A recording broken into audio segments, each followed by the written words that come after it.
देखिए, आज अपन स्टार्ट कर रहे हैं composition of function.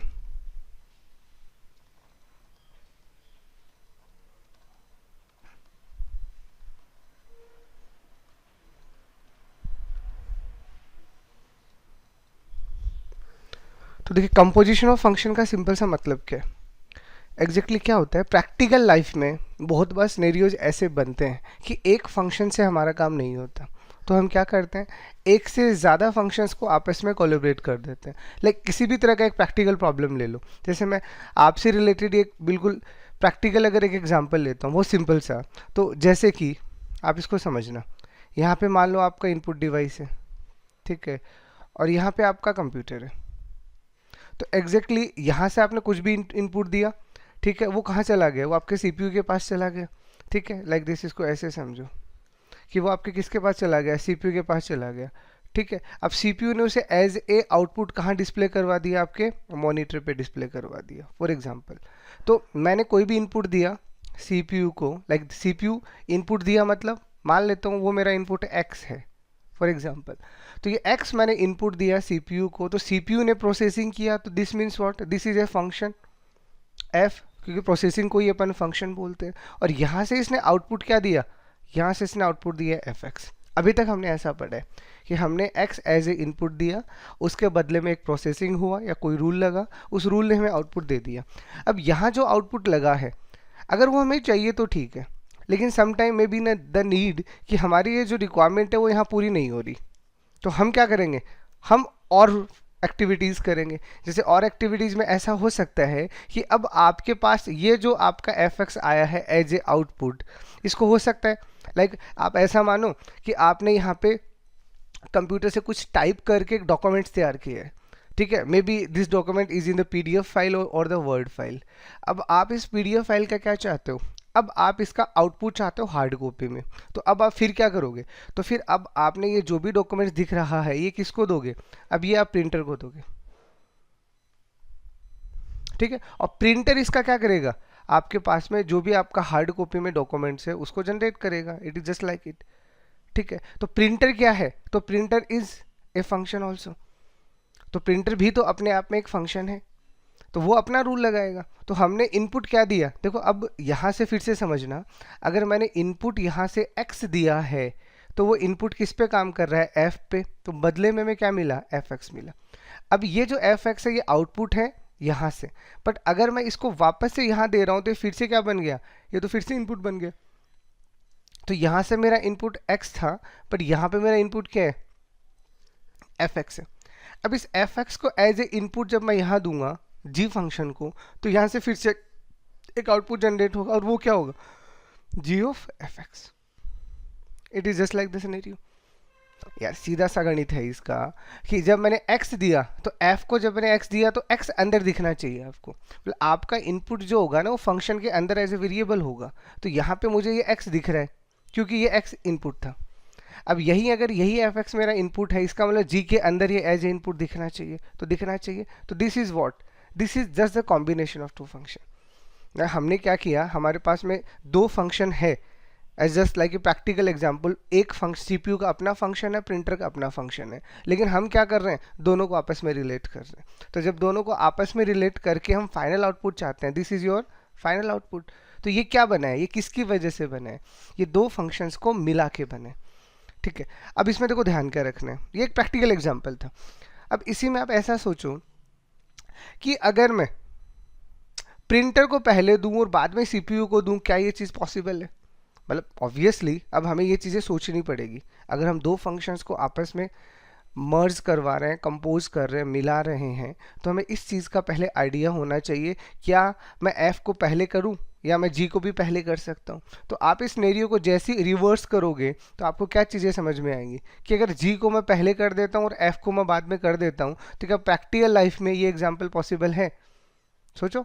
It is not possible, क्योंकि ऐसा तो हो ही नहीं सकता कि सीपीयू बाद में काम करे और प्रिंटर पहले काम करे। तो प्रिंटर पहले काम करेगा कब, जब आपका सीपीयू काम करेगा। ऑब्वियसली सीपीयू की रेस्पॉन्सिंग के ऊपर डिपेंड करता है, या हो सकता है sometime both the things are in network system और दोनों अलग अलग हो तो कर भी सकता है। ये दोनों के दोनों डिफरेंट डिफरेंट सिनेरियोज है। तो अब हमें वो सिचुएशन चेक करना पड़ेगा, पहली चीज़। दूसरा चीज़, दूसरा चीज इसमें क्या होगा कि जो भी आपने इनपुट दिया है किसको, जी को, तो यहाँ पे अब खास बात जो आती है वो क्या समझ में आती है कि जो भी आपने जी को इनपुट दिया है तो g must be agreed with that input. मतलब अगर आपने जी को कुछ इनपुट दिया और वो इनपुट अगर ये ले ही नहीं रहा, देखो एग्जैक्टली डोमेन का डेफिनेशन तो मैं पहले से क्लियर है कि वैलिड इनपुट्स होना चाहिए। तो जो भी एफ एक्स है वो फिलहाल जी के लिए इनपुट है, तो वो इनपुट वो एक्सेप्ट भी तो करे। जब वो एक्सेप्ट करेगा तभी जाके वो आउटपुट प्रोड्यूस करेगा, तो इट मीन्स वो उस इनपुट को एक्सेप्ट भी करना चाहिए। तो these are the two fundamental conditions for the composition. अब इसको अपन एग्जांपल से समझते हैं। देखो अब मान लो आपके पास में 3 सेट है, दिस इज सेट ए,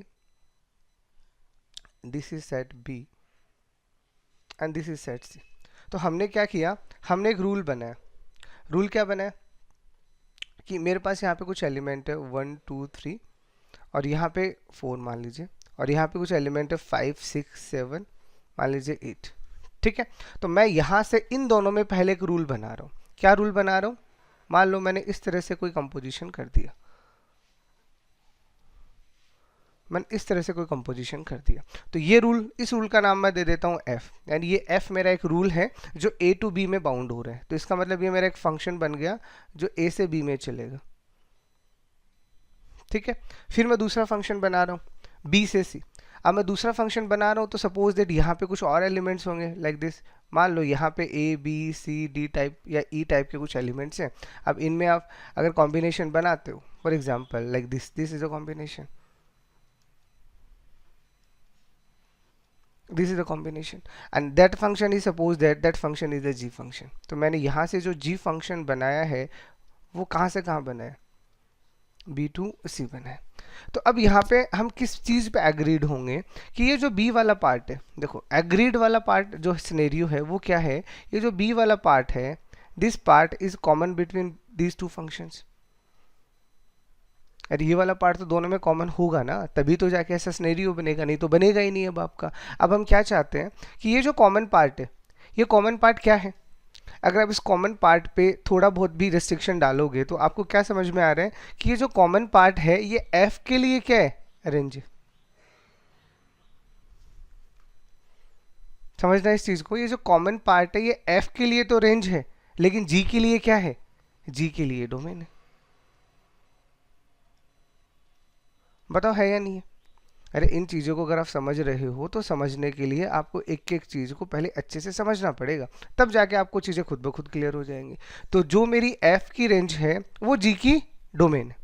अब जो g की डोमेन है उसका मतलब मस्ट कंडीशन क्या होगा, मस्ट कंडीशन ये होगा कि जो भी f का रेंज बनेगा ये it is must be the proper subset और the set for the f। This is the must condition.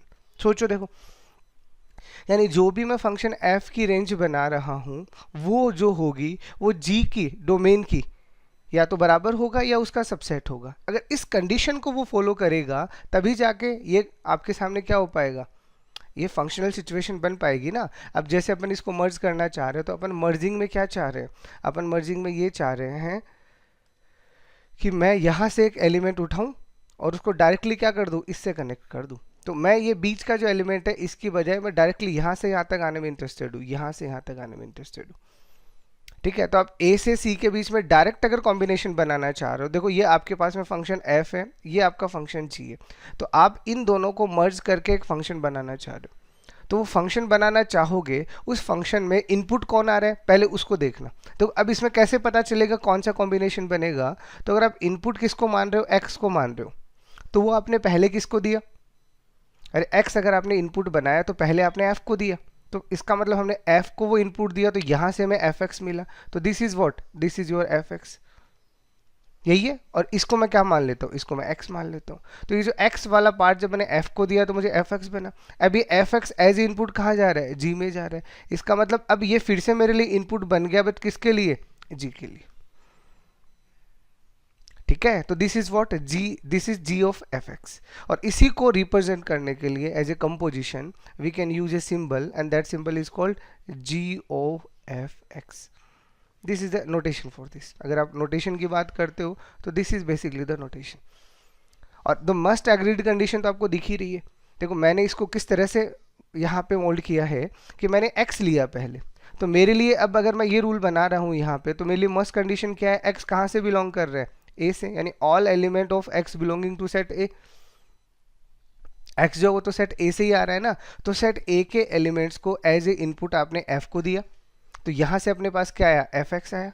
और ये जो fx जो आया मेरे पास में, ये एज ए इनपुट मैंने किसको दिया, g को दिया, तब जाके मेरा सारा का सारा सिचुएशन यहाँ पे क्या हुआ, बन पाया। तो इसीलिए ये पहले तो ये कंडीशन एग्रीड होनी चाहिए कि जो भी आपका f का रेंज है वो g का डोमेन का प्रॉपर सबसेट या सबसेट होना चाहिए। और दूसरा कंडीशन होगा कैसे, तो that is the must condition.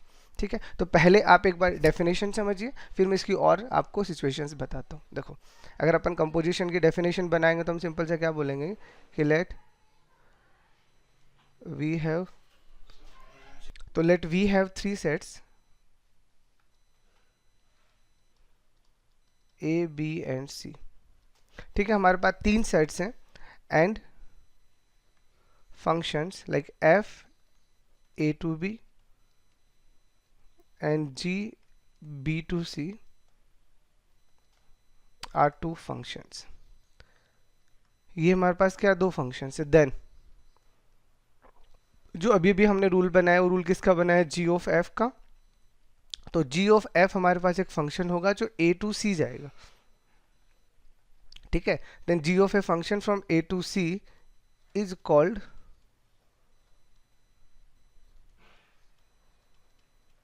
compositions of f and g which is defined as g of fx is equal to g of fx for all x belonging to a। this is your definition। तो this is the must agreed condition, मतलब जो आपको समझ आनी चाहिए वो क्या समझ में आनी चाहिए कि पहले तो कंपोजिशन होता क्या है। तो उस कंपोजिशन को लेने के लिए मैंने यहाँ पे जो फंक्शंस लिखे हैं वो इस तरह से लिखे हैं कि f है वो a से b है और g है वो b to c है। तो मैंने कंडीशन कैसे मानी है, मैंने कंडीशन ऐसे मानी है कि जो f की मेरी रेंज है ये क्या है, ये g की डोमेन के बराबर ही है। तो ये तो मस्ट कंडीशन है, या तो बिल्कुल बराबर चलेगा या उसका क्या चलेगा, या उसका सबसेट चलेगा, वो तो चाहिए ही चाहिए। उसके बाद में अगर आप कंपोज कर रहे हो तो the composition is represented by this symbol g of f and which is g of fx। ठीक है, जो आपको समझ आना चाहिए। और मस्ट एग्रीड कंडीशन मैंने लिखी रखी है कि अगर ये कंपोजिशन अगर एग्जिस्ट करेगा तो ये चीज़ आपको मैंने ऊपर लिख रखा है, इस चीज़ को हमेशा ध्यान रखना कि अगर आप ये कंपोजिशन अगर आप करवा रहे हो तो आपको क्या समझ में आना चाहिए कि जो भी f है, फंक्शन f, उसका रेंज जो आएगा वो हमेशा क्या आएगा, सबसेट आएगा g के डोमेन का। अगर ये कंडीशन एग्री हो रही है तभी आप क्या कर सकते हो, उन फंक्शंस का कंपोजिशन कर सकते हो, else the composition is not possible. ये चीज़ पहले आपको समझ आनी चाहिए। ठीक है, ओके। अब देखो उसके बाद में क्या है, अब ये तो आपका पहला नोट हो गया, चलो इसको मैं ऐसे ही समझा देता हूँ। सेकेंड, अब जैसा कि मैंने बोला, मान लो आपके पास में इस तरह का एक फंक्शन है, f जो है वो a से b डिफाइन है और g एक फंक्शन है वो मान लो c से d डिफाइन है। तो इन दैट सिनेरियो अगर ऐसा है, मस्ट एग्रीड कंडीशन मैंने लिख दिया, अगर b और c इस तरह के सेट है, देखो b और c इस तरह के सेट हैं कि यहाँ पे आपके पास में b जो है this is not the subset of c। अगर ऐसा हो रहा है कि b आपका c का सबसेट नहीं है, then composition is not defined.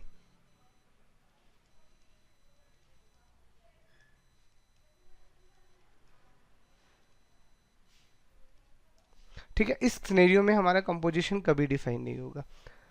And the third condition, अब अगर आपको कोई भी फंक्शन दे रखा हो, इस तरह से दे रखा है, इस तरह से, ठीक है, कि अब आप जो भी कंपोजिशन बनाओगे वो इस तरह से बनाओगे कि ये जो आपका डोमेन और ये आपका कोडोमेन है, ये हर जगह बराबर है, या तो बराबर होगा या अपने आप में एक दूसरे के सबसेट्स होंगे। मोस्ट प्रैक्टिकल सिचुएशंस में ये बराबर ही आते हैं। तो अगर आपके पास में इस तरह का सिचुएशन बन रहा है, देन इस फंक्शन के रेस्पेक्ट में हम चार तरह की कंपोजिशन डिफाइन कर सकते हैं। ठीक है, first is g of f, second is f of g, third is f of f and third is g of g। ठीक है, पर उसमें मस्ट अग्रीड कंडीशन ये ध्यान रखना कि ये प्रैक्टिकल सिचुएशन में ये आपको बराबर दिखनी चाहिए, बराबर या सबसेट वो आपको निकालना पड़ेगा। अभी मैं इक्वल टू के पॉइंट ऑफ व्यू से बता रहा हूँ। तो इसका मतलब अब इसको याद रखने का तरीका क्या है कि जो पहले है ये फंक्शन बाहर आएगा और जो बाद में वो फंक्शन अंदर आएगा। ठीक है, सब में ही ये अब आपको रूल ध्यान रखना है।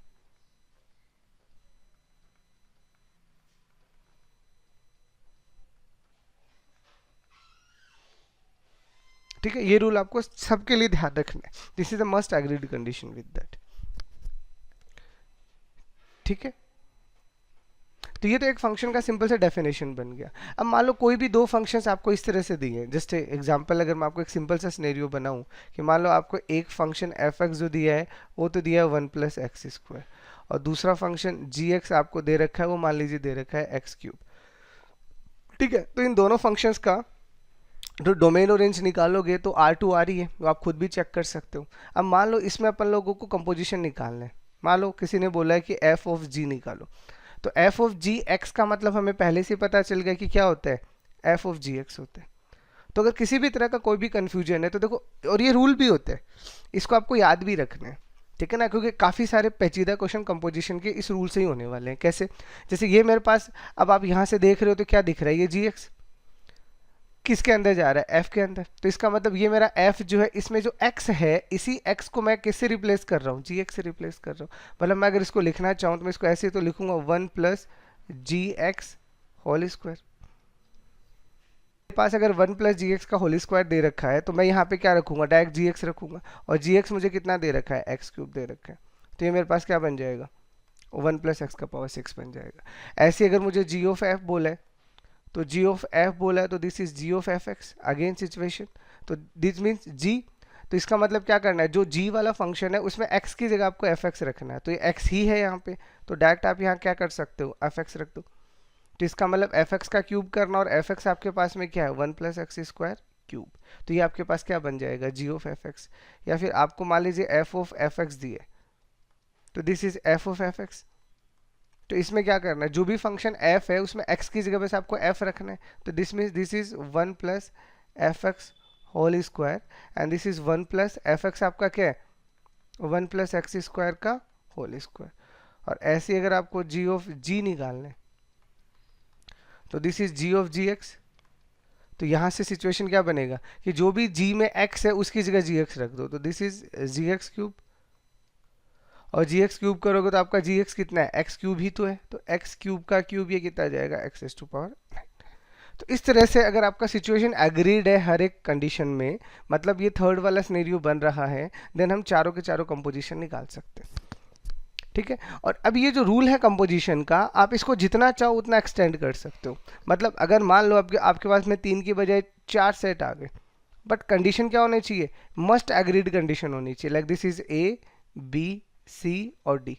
मान लो यहाँ पे कुछ एलिमेंट है, इनको मैप करने के लिए एक फंक्शन आपके पास में f पड़ा हुआ है, इनको मैप करने के लिए आपके पास एक फंक्शन g है, और इनको मैप करने के लिए मान लो एक फंक्शन आपके पास h है।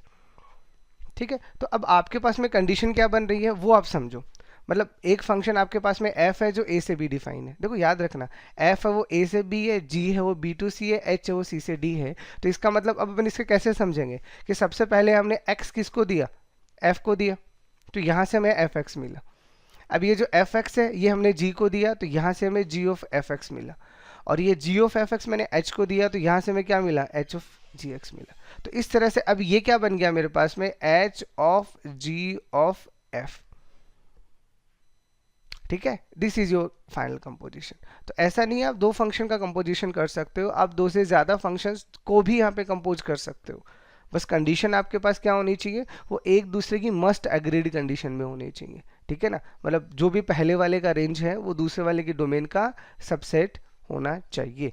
अगर ये कंडीशन है तो कोई दिक्कत नहीं है। तो इस तरह से आप जितने चाहो उतने फंक्शंस डिफाइन कर सकते हो, 2 3 4 5, 3 फंक्शंस तक तो क्वेश्चंस बन जाते हैं कि 3 फंक्शंस को मर्ज करके आपको एक फंक्शन बनाना है, तो वहां तक आपको कोई दिक्कत नहीं आनी चाहिए। ठीक है, तो अभी मैं पहले इसकी कुछ प्रॉपर्टीज लिखवाता हूँ, फिर अपन इस पे कुछ और एग्जांपल्स करते हैं। देखो,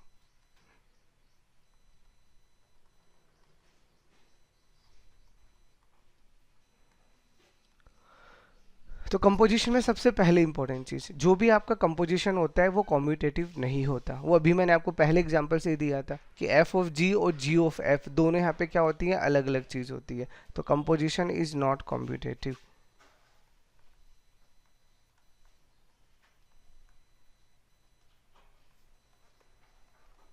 ठीक है, that is g of f is not equal to f of g। अगर f और g दोनों आपके पास में अलग अलग फंक्शन है तो कभी नहीं होगा। अगर f और g बराबर ही आ गए तो अब उसका तो कर ही कह सकते हैं। ठीक है, तो उस कंडीशन में चेक कर लीजिएगा। सेकंड कंडीशन, अब जैसे तीन फंक्शन का भी मैंने आपको बता ही दिया। ठीक है, अब तीन फंक्शन का बता दिया तो तीन फंक्शंस में अपन क्या कर सकते हैं, एसोसिएटिव कर सकते हैं। ठीक है, तो कंपोजिशन जो होता है वो एसोसिएटिव होता है।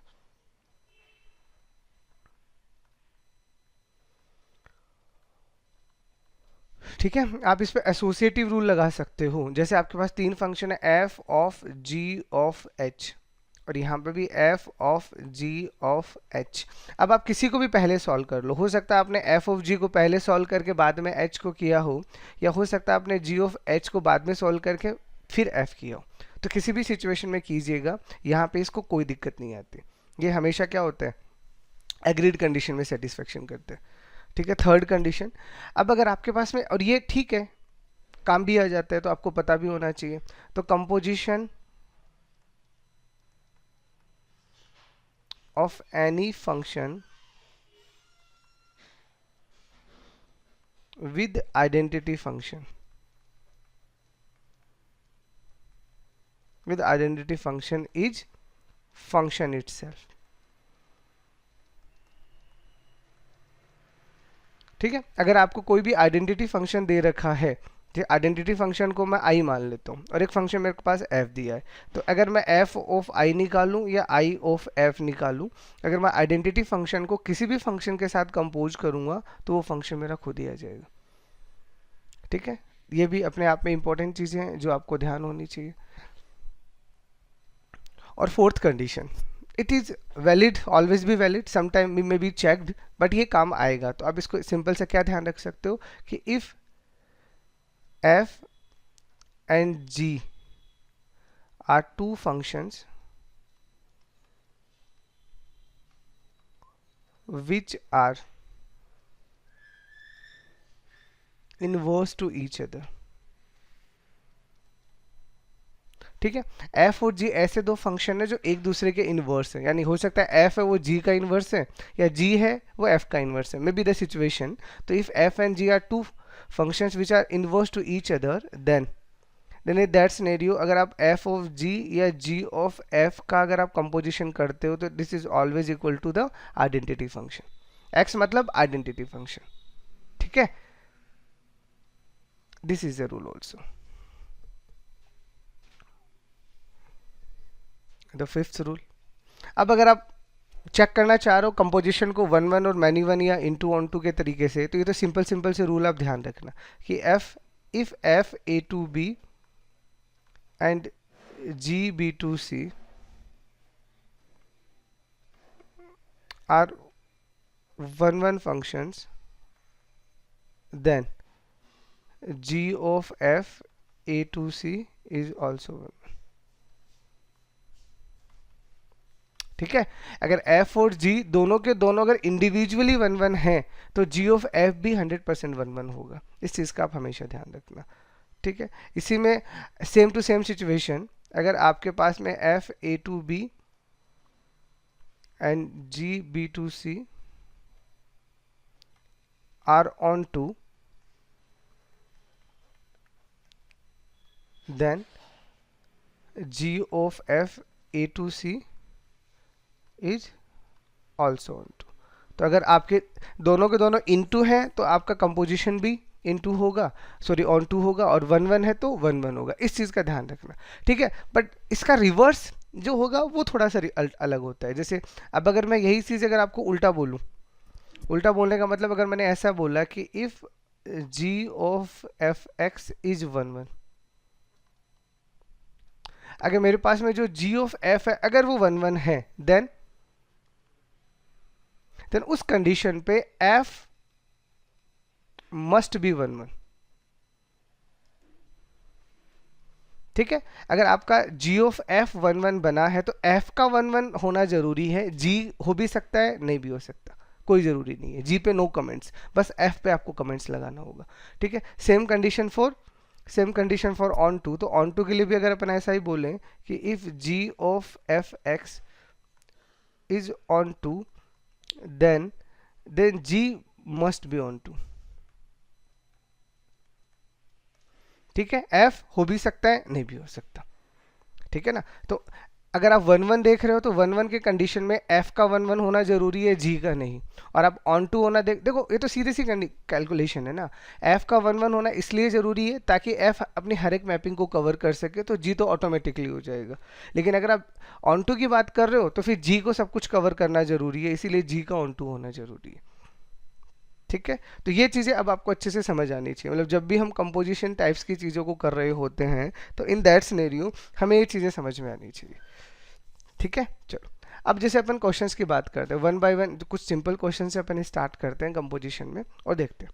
जैसे अभी जो मैं आपको ऊपर बता रहा था, मैं वैसे ही क्वेश्चन से मान लो स्टार्ट करता हूँ। मान लो आपको दिया गया है कि जी एक्स का वैल्यू आपको दिया गया है 1 + √x and f of g x का वैल्यू आपको दिया गया है 3 + 2 √x + x, then find f x. चलो अब आपको वो चीज़ें समझ आ जाएंगे। देखो, तो कंपोजिशन में जो क्वेश्चंस बनते हैं वो सबसे पहला क्वेश्चन तो यही सबसे अच्छे बनेंगे कि अब आपको f और g में से कोई एक फंक्शन दे दिया जाएगा और एक कंपोजिशन दे दिया जाएगा, और फिर आपको फाइंड क्या करना होगा, मिसिंग फंक्शन निकालना होगा।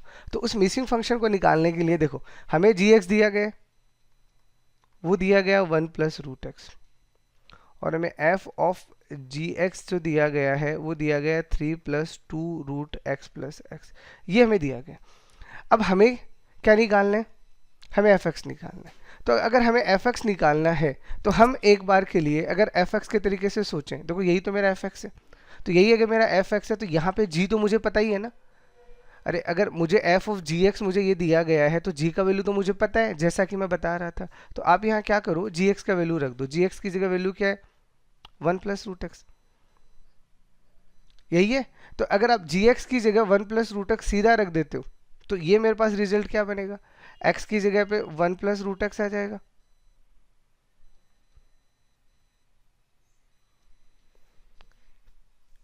मतलब इसको अगर आप सॉल्व करते हो तो ये मेरे पास क्या बनेगा, ऐसे ही बनेगा ना। या फिर एक काम करते हैं, इसको थोड़ा सिंपल कर लेते हैं, क्योंकि ऐसे अगर वैल्यू रखेंगे तो आपको कैलकुलेशन में दिक्कत आएगा। वेट, इसको डायरेक्ट नहीं रखते अपन बस इसको ऐसा लिख देते हैं कि ये मेरे को जो दिया गया है ये ऐसा ही दिया गया है। मैं इसे ऐसा मान लेता हूँ कि ये मेरा 1 + √x जो है ये gx का वैल्यू मैंने यहाँ सब्स्टिट्यूट कर दिया और राइट हैंड साइड मैंने एज इट इज रख लिया।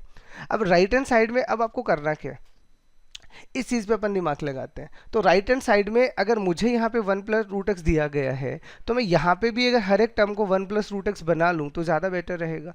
तो अपन क्या करते हैं, यहाँ पे भी 1 + √x बनाते हैं। तो उसको बनाने का तरीका क्या है कि आप या तो ऐसा कर लो कि 1 + √x को एक वेरिएबल से सब्स्टिट्यूट कर दो, मान लो y से सब्स्टिट्यूट कर दिया।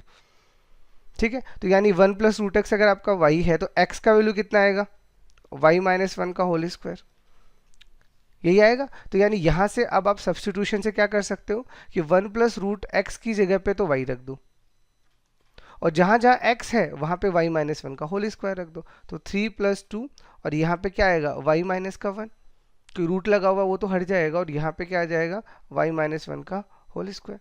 तो अब इसको सॉल्व करो, देखो कितना आएगा, 3 + का 2y - का 2 + y² + 1 - का 2y। तो -2y से -2y चला गया, ये तो y² बचेगा ही बचेगा, और ये कितना बचेगा साथ में +2। तो ये आपके पास क्या बच गया, f ऑफ y।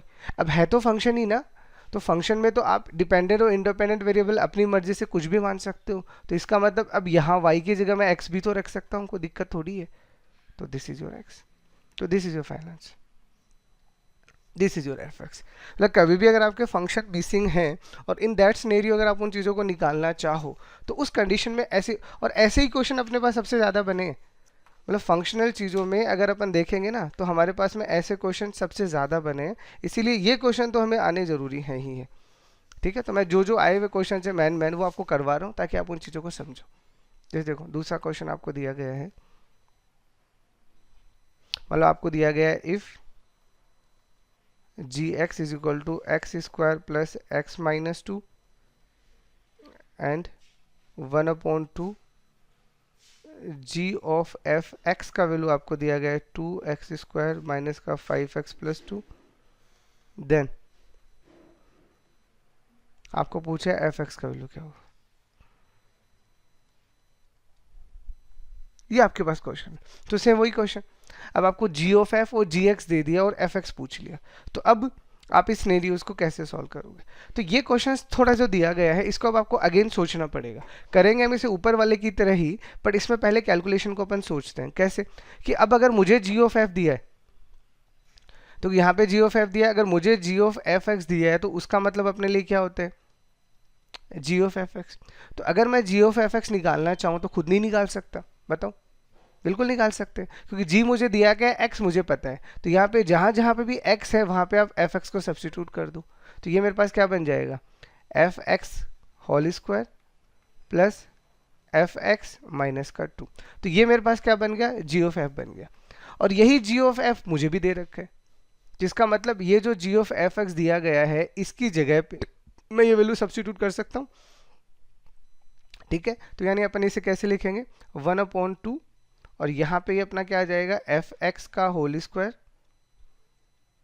प्लस का एफ एक्स माइनस का 2 और इक्वल टू में कितना आ जाएगा, 2x स्क्वायर माइनस का 5x प्लस 2। ठीक है, अब इसको और सॉल्व करेंगे तो ये मेरा जो 2 वाला पोर्शन ये तो ले जाओ इधर, इस 2 वाले पोर्शन को इधर ही ले जाओ, तो ये अपने पास कितना आएगा, एफ एक्स का होल स्क्वायर प्लस का f x is equal to, एक बार रुकना, 4x स्क्वायर माइनस का 10x और प्लस का 4। देखो ये प्लस का 4 बनेगा, ये माइनस का 2 और ये इधर आके 6 बन जाएगा, तो इसको मैं ऐसे लिख सकता हूँ इक्वल टू 6। ठीक है, अब इसमें से देखो, अब आपको यहाँ पे अपना सेंस लगाना होता है, या तो चलो आप अगर आपके पास ऑप्शंस अवेलेबल हो तो आप ऑप्शन से भी चीज़ों को कर सकते हो, बट अभी आपको यहाँ सेंस लगाना पड़ेगा। तो इसमें से एफ एक्स कॉमन आ गया, अब इसको अगर अपन देखेंगे तो ये क्या है, ये फैक्टर हो रहे हैं। अरे इसको अगर आप ब्रेक करोगे तो ये कितना आएगा, ये आपके पास में आएगा 2x माइनस का 3 और 2x माइनस का 2, यही बनेगा। ठीक है, ये हमारे फैक्टर्स बन गए। अब ये हमारे फैक्टर्स बन गए तो अब हमें क्या सोचना है कि यहाँ हमें दिया क्या है, अगर यहाँ एफ एक्स है तो यहाँ एफ एक्स प्लस 1 है, जिसका मतलब क्या इस फंक्शन को अपन यहाँ ब्रेक करके लिख सकते हैं। तो देखो अगर ये 2x माइनस 3 है तो इसको मैं ऐसे नहीं लिख सकता, 2x माइनस 3 प्लस 1। ठीक है, तो अब आप देखो दोनों को कंपेयर करो, तो आपको जैसे ही दोनों को कंपेयर करोगे तो आपको क्या पता चलेगा, this is your F x finally. तो बाई कंपेरिजन आप डायरेक्ट क्या निकाल सकते हो, 2x का वैल्यू कितना आ जाएगा, 2x माइनस 3। ठीक है, तो ये चीज़ें क्या अब आपको थोड़ा पता होना चाहिए कि इस तरह के क्वेश्चंस ज़्यादा बनते हैं तो वो कैसे करेंगे। ठीक है, चलो और करो। मान लो आपको एक क्वेश्चन दिया गया है, एफ एक्स का वैल्यू आपको दिया है 1/2 माइनस का 10 पाई एक्स अपॉन 2, जहाँ पे आपको x का वैल्यू मॉड x का वैल्यू दिया है less than 1 and g x का वैल्यू दिया आपको root of 3 plus 4x minus का 4x स्क्वायर। देन आपको बोला है find domain of g of f. तो अब आपको जी ऑफ एफ का डोमेन निकालना है। ठीक है, तो देखो तो चीज़ों को क्या होता है, बिल्कुल प्रिसाइजली सोचना होता है। अगर आपको डोमेन निकालना है तो आप सिर्फ डोमेन के तरीके से सोचो, कंपोजिशन के तरीके से मत सोचो, क्योंकि अगर आप इसको कंपोजिशन के तरीके से सोचोगे ना तो ये क्वेश्चन आपका काफ़ी कॉम्प्लिकेटेड हो जाएगा। तो हम इसे थोड़ा बेसिक तरीके से कैसे सोचेंगे कि हमें जी ऑफ एफ का डोमेन निकालना है। तो जी ऑफ एफ होता क्या है, तो जी ऑफ एफ जो होता है वो होता है जी ऑफ एफ एक्स। अब जी ऑफ एफ एक्स का मतलब जो भी मेरा जी एक्स मुझे दे रखा है उसमें एक्स की जगह एफ एक्स रखना है। तो यानी इसको मैं कैसे लिखूंगा, 3 प्लस का 4 एफ एक्स माइनस का 4 एफ एक्स का स्क्वायर, ऐसे सोचूंगा। तो अब मुझे क्या करना है, इसका डोमेन निकालना है। तो डोमेन निकालना है तो मैं इसको यहीं से सोचना स्टार्ट कर दूं। अरे फाइनली मेरे पास ये जी ऑफ एफ चाहिए, तो यही तो जी ऑफ एफ है। अब इसका मुझे डोमेन निकालना है, तो डोमेन निकालने का मतलब ये तो रूट में आ रहा है। और रूट में अगर कोई भी क्वांटिटी होता है तो उसका डोमेन कैसे निकालते हैं, उसको ग्रेटर देन इक्वल टू 0 कर दो। तो मैं इसको ऐसे लिख सकता हूँ 3 + 4 fx माइनस का 4 fx का whole square and this is greater than equal to 0। अब इस माइनस को अगर आप हटाओगे तो क्या आएगा 4 fx का स्क्वायर माइनस का 4 fx माइनस का 3 लेस देन इक्वल टू 0। अभी fx का वैल्यू रखना नहीं है, देखो fx का वैल्यू रख दोगे ना तो ये fx देखो, ये fx इतना बड़ा है कि अभी आपको परेशान कर देगा। तो पहले अपन fx को इंडिविजुअली सॉल्व कर रहे हैं ताकि हमें दिक्कत ना आए। तो यहाँ पे मेरा fx का क्वाड्रेटिक बन गया, इसके फैक्टर आपके पास सीधे सीधे दिख रहे हैं, तो इसके सीधे सीधे फैक्टर करोगे तो कितना आएगा 4 × 12। ठीक है, तो इसका मतलब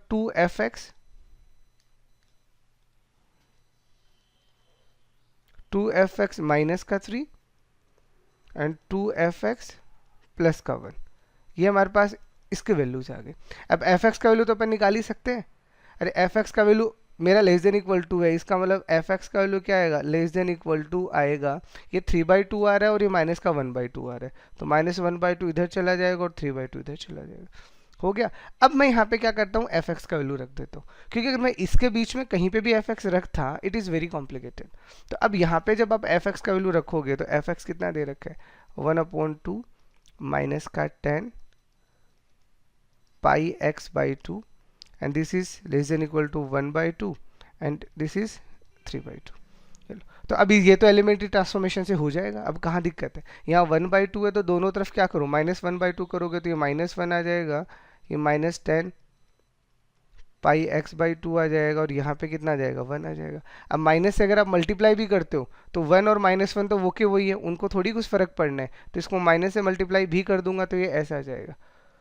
ठीक है, अब क्या करना है, दोनों तरफ tan ले लो, तो दोनों तरफ tan इनवर्स लोगे तो ये माइनस का π/4 हो जाएगा और ये pi x/2 के साथ में ये क्या हो जाएगा प्लस का π/4। तो यहाँ से अब आप π/2 जब कॉमन लेके कैंसिल आउट कर दोगे तो यहाँ माइनस का 1/2 बचेगा और यहाँ पे आपका 1/2 बचेगा। तो this is your final answer. ठीक है ना, क्योंकि अगर आपको g ऑफ f का अगर आपको डोमेन निकालना था तो आपको x का वैल्यू तो निकालना था। So this is your values of x। कहाँ प्रॉब्लम है, कहीं प्रॉब्लम नहीं है, इजीली हमने क्या कर लिया। देखो ये सारे क्वेश्चन आपके एग्जाम के आए हुए क्वेश्चन हैं, आपको इसमें तरीके पता होने चाहिए। अगर आप थोड़ा बहुत भी उल्टा पुल्टा अप्रोच लगा दोगे ना तो दिक्कत आ जाएगी। ठीक है ना, तो इस चीज़ का अब आपको ध्यान रखना है। ठीक है, चलो और कुछ क्वेश्चंस करते हैं। कंपोजिशन का थ्योरी बड़ा ही ईजी से है बट प्रॉब्लम्स थोड़ी अच्छी बनती है। अब मान लो इस तरह के क्वेश्चंस भी आपके बनते हैं, लाइक fx आपको दिया है 1/1 - x। अब आपको सिंपल सा क्या बोले कि जो भी आपका f(n)x है उसका मतलब है f(f)(f). ठीक है, इसको निकाले जाओ। ठीक है, जितने भी निकालते हो तो ये कितनी बार निकाल रहे हो आप, ये आप n टाइम्स निकाल रहे हो। अगर इसका मतलब ये है तो आप ये बताइए देन f ऑफ 200x का वैल्यू क्या होगा। This is your question. देखो ऐसे एक आध क्वेश्चन करवा देता हूँ, समझो। आपको एक फंक्शन दिया है और आपको क्या बोले, ये एग्जैक्टली कितनी बार कंपोजिशन हो रहा है, ये 200 बार कंपोजिशन हो रहा है। एग्जैक्टली हमें जैसे f ऑफ f करते हैं वही इसको ये क्या बोल रहा है, ये इसको f2x बोल रहा है। जैसे इसका कहने का मतलब ये है कि f(x) का वैल्यू आपके पास है 1/1 - x। तो इसका मतलब f2x जब आप निकालोगे तो f2x का मतलब क्या होगा, f ऑफ fx।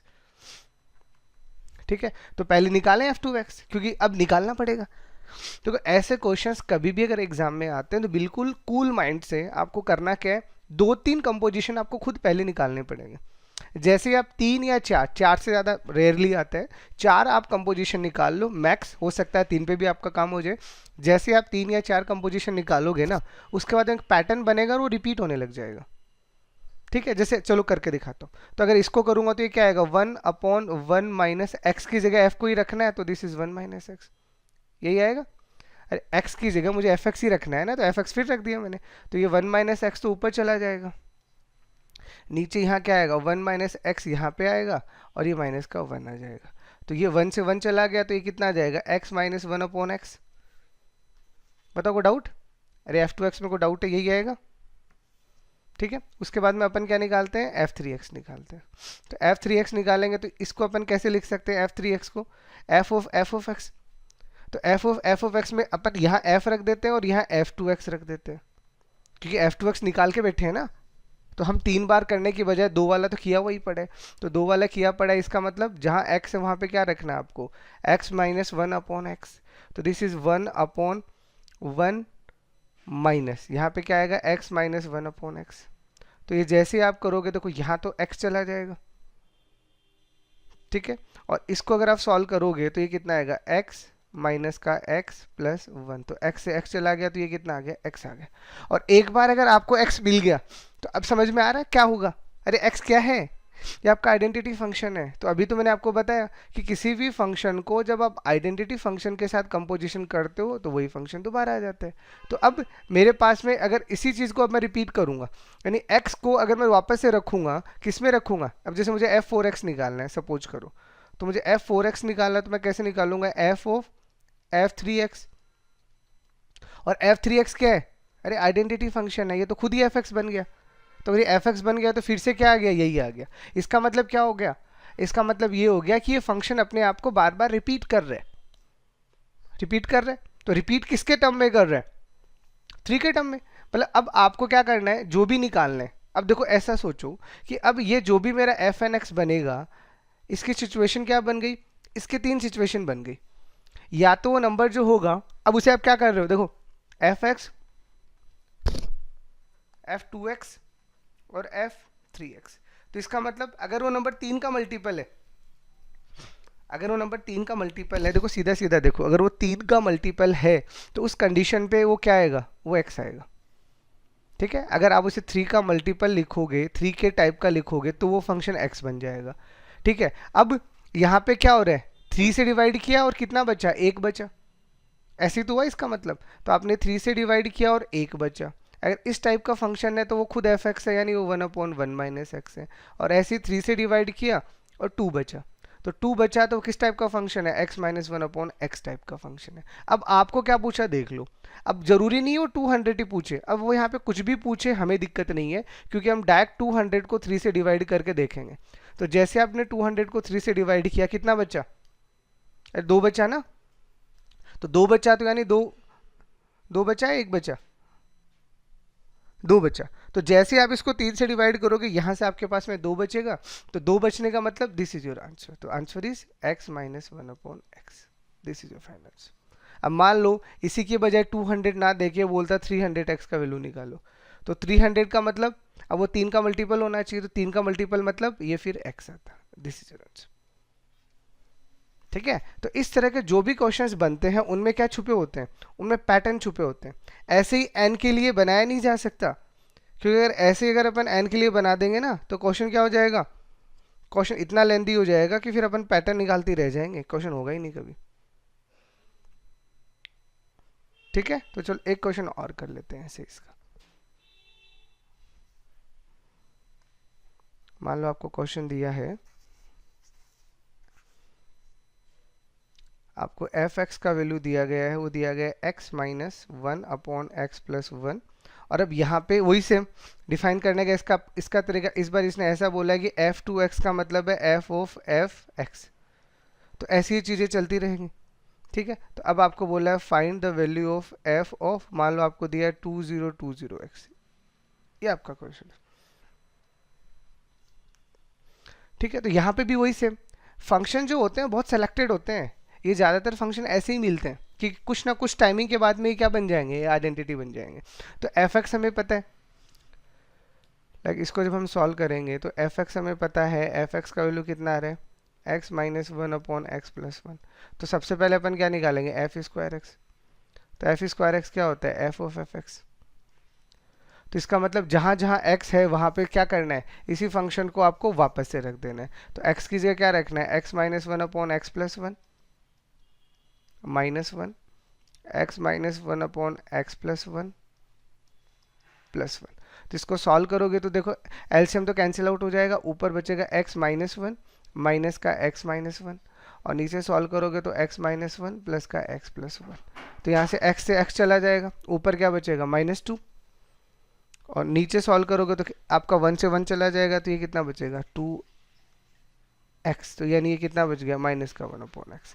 तो ये आपके पास क्या आ गया, ये आपके पास में f स्क्वायर x आ गया। और कब तक चलना है, जब तक आपको x नहीं मिलता। इस तरह के क्वेश्चंस में ये फिक्स ही होगा, आपको कभी ना कभी x मिलेगा, क्योंकि जब x मिलेगा वो आइडेंटिटी बनेगा, और आइडेंटिटी मिलते ही अगली बार में वो वही पैटर्न रिपीट करने लग जाएगा। ठीक है, like this is f of f square x।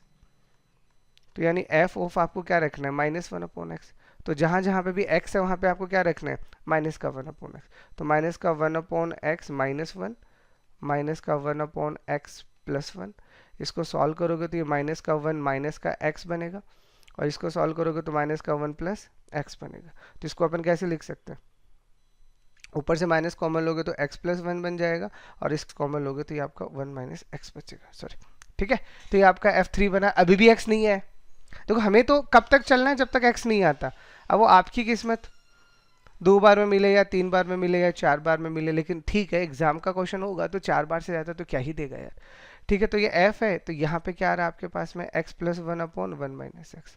अब इसको रखो तो देखो x की जगह आएगा x + 1/1 - x -1, और x + 1/1 - x +1। तो इसको सॉल्व करोगे तो x + 1 माइनस का 1 + x, और इसको सॉल्व करोगे तो x + 1 प्लस का 1 - x। तो देखो 1 से 1 चला गया, ऊपर 2x आ गया, नीचे 2 आ गया, तो आ गया x। अब अपना काम हो गया, क्योंकि हमें तो रुकना वही है जहाँ x आ जाए। तो इसका मतलब अब हमारे पास में 4 सिचुएशन है कि या तो नंबर आपका 4 का मल्टीपल होगा, या 4 से डिवाइड करके 3 बच रहा होगा, या 2 बच रहा होगा, या 1 बच रहा होगा। अरे पैटर्न समझ में आ गया ना अब तो, अब थोड़ी दिक्कत आ रही है। ठीक है, तो अब हमें क्या निकालना है, हमें निकालना है 2020x का वैल्यू। तो 2020x को तो डायरेक्ट 4 से डिवाइड करो तो 4 का मल्टीपल खुद ही है, तो ये तो क्या खुद कौन आ गया, ये तो x ही आ गया। चलो, हमें 4 फंक्शंस पता चल गए हैं। अब इन्हीं 4 में से जो नंबर दे रखा होता है उसको 4 से डिवाइड करके रिमाइंडर निकाल लो। तो जो रिमाइंडर आएगा 1 आएगा, 2 आएगा, 3 आएगा, या 0 आएगा। तो 0 आएगा तो खुद ये आ जाएगा, और 1 2 3 आएगा तो ऊपर पड़े उनमें से कोई ना कोई एक पक्का बनेगा श्योरिटी के साथ में, तो उसको उठा के रख दो। तो बताओ दिक्कत। वो साइक्लिसिटी वाला सीन हाँ है। हाँ, वो तो ऑब्वियसली चीजें रिपीट हो रही हैं तो वो तो होगा ही होगा। ठीक है, चलो एक क्वेश्चन और आपके जेई का आया हुआ है, एक और करवाए तो फिर इसमें कंपोजिशन में मुझे एक चीज और पढ़ानी, वो और पढ़ाता हूँ।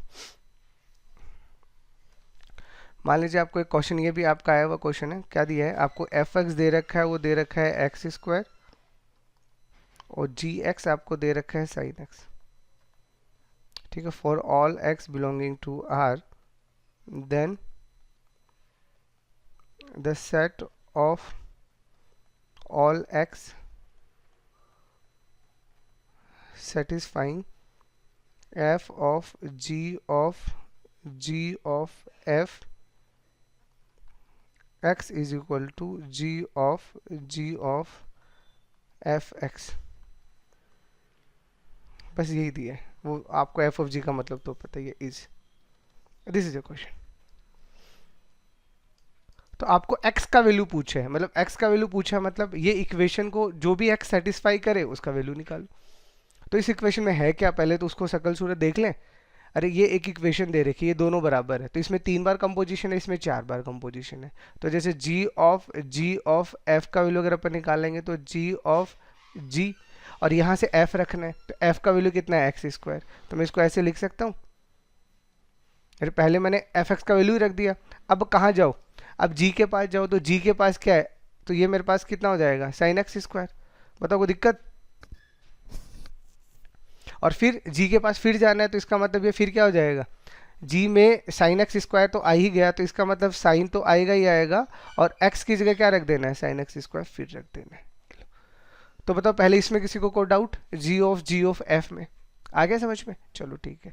अब क्या पूछा है, f of g of f, तो इसको मैं ऐसे लिख सकता हूँ f of g of fx, कुछ ऐसा सा बन जाएगा। अब इसमें देखो ये वाला पार्ट तो अपन पूरा पहले से ही निकाल चुके हैं, तो मैं इसको सीधा ही रख दूं यहाँ पे। अरे यही तो निकाला है ऊपर वाला। तो अब इसका मतलब इसको फिर से अब आपको f में रखना है, तो f में रखोगे तो कितना आएगा sin साइन एक्स स्क्वायर का होल स्क्वायर।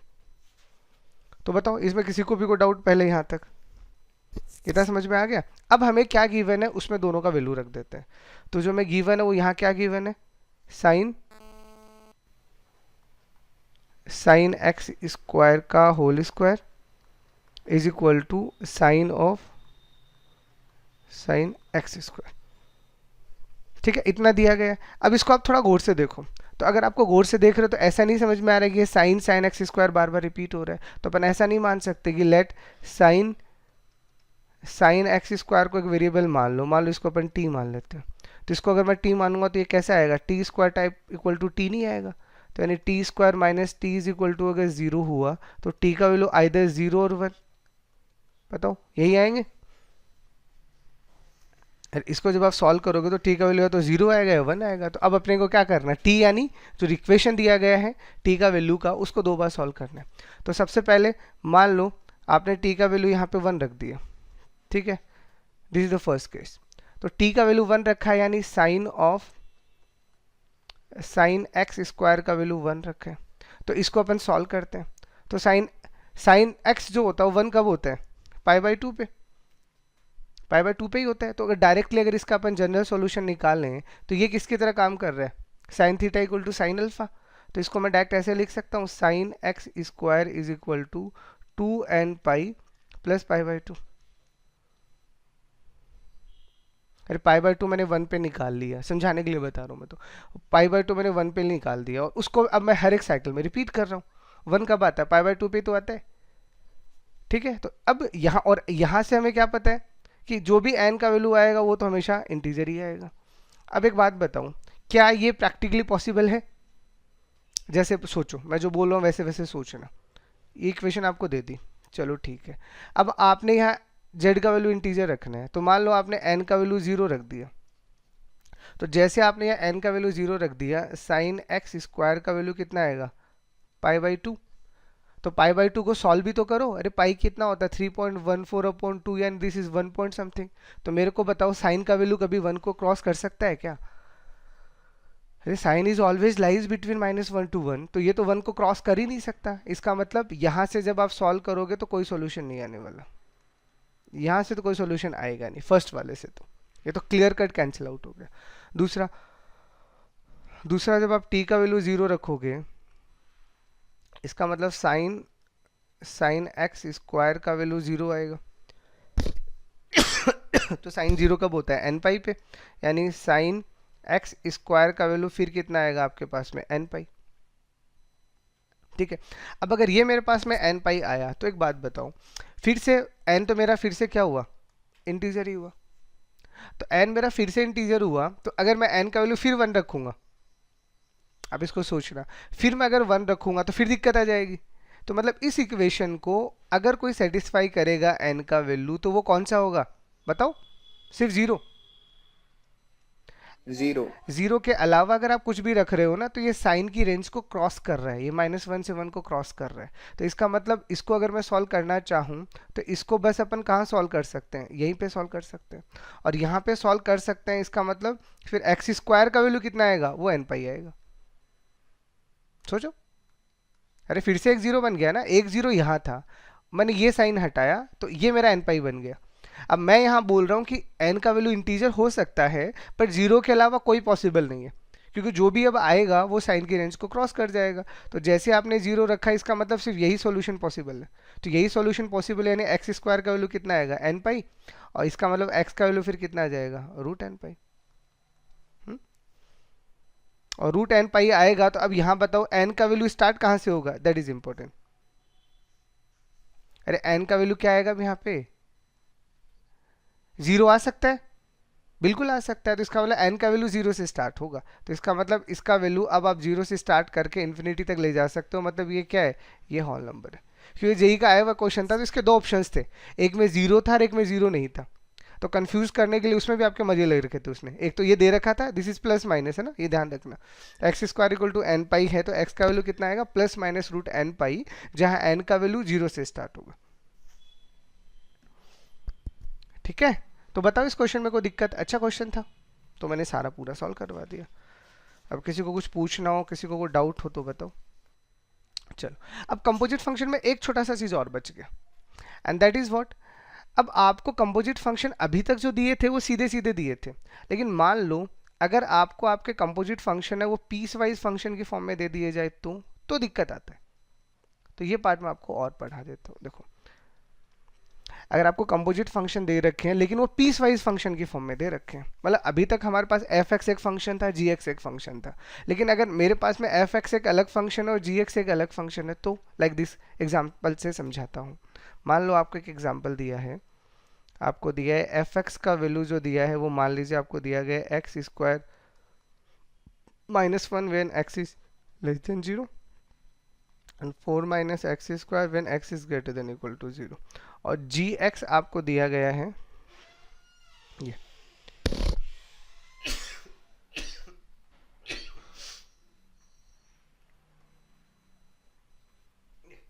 तो देखो, अभी तक हमारे पास में एफ एक्स और जी एक्स एक सिंपल फंक्शन थे जिनमें हमें कोई दिक्कत नहीं थी, लेकिन अगर हमें यही फंक्शन अगर कैसे दे दिए जाए, पीस वाइज में दे दिए जाए, तो अब इसमें कैसे सॉल्व करोगे? लाइक इसका डोमेन पूछ सकता है, कंपोजिशन पूछ सकता है। मान लीजिए आपको दिया फाइंड जी ऑफ एफ, ये जो आपको फंक्शन दिया है इसका आपको कंपोजिशन निकालना है। तो देखो, अब यहाँ चीज़ें कैसी होंगी, एक क्वेश्चन में पूरा समझा देता हूँ और फिर एक एग्जाम का आया हुआ क्वेश्चन करवा देता हूँ। देखो, अगर मुझे जी ऑफ एफ निकालना है तो इतना तो हमें पता है ना कि जी ऑफ एफ का मतलब क्या होता है, जी ऑफ एफ एक्स, ये इसका मतलब होता है।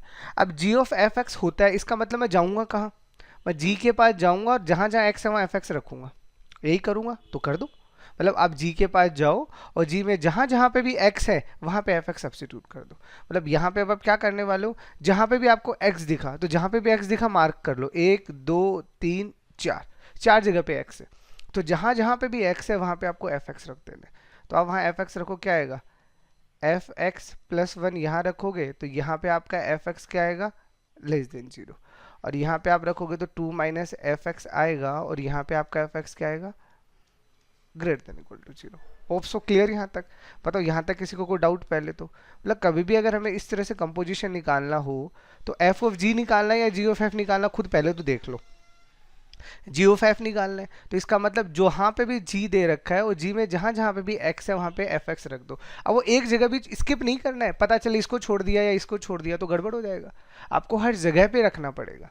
अब मुझे क्या करना है, अब मेरे को जी ऑफ एफ तो पता चल गया, लेकिन वो किसके टर्म में पता चला है, वो एफ एक्स के टर्म में पता चला है। इसका मतलब मुझे यहाँ पे एफ एक्स का वैल्यू रखना पड़ेगा, और एफ एक्स का वैल्यू क्या है, वो खुद अपने आप में एक पीस वाइज फंक्शन है। अगर यही मान लो एफ एक्स पीस वाइज नहीं होता, एक ही फंक्शन होता, मान लो एफ एक्स आपको ओनली एक्स स्क्वायर दे रखा है फॉर एग्जाम्पल, तो कोई टेंशन नहीं है, जहां जहां एफ एक्स है वहां पर एक्स स्क्वायर रख देंगे। लेकिन अगर ये खुद पीस वाइज है तो अब इसको अपन कैसे सॉल्व करेंगे, तो अब देखो, अब मैं इसका पूरा आपको व्यू करके बता रहा हूं, देखना। तो इसको अब अपन सॉल्व करेंगे तो देखो क्या होगा।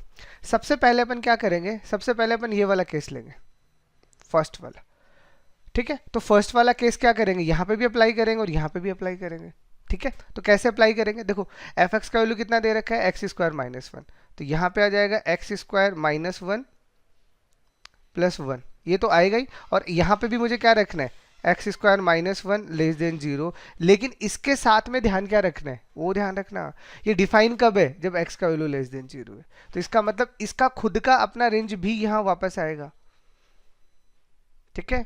ऐसे आप यहाँ पे एफ एक्स रखोगे तो कितना आएगा, 2 माइनस एफ एक्स आपको कितना दे रखा है, फिलहाल जो ले रहे हो एक्स स्क्वायर -1, तो इसका मतलब एक्स स्क्वायर -1 है, वो तो लेस देन 0 आएगा ही आएगा, साथ में एक्स का वैल्यू आपका कितना आने वाला है, ग्रेटर देन इक्वल टू 0 भी आने वाला है,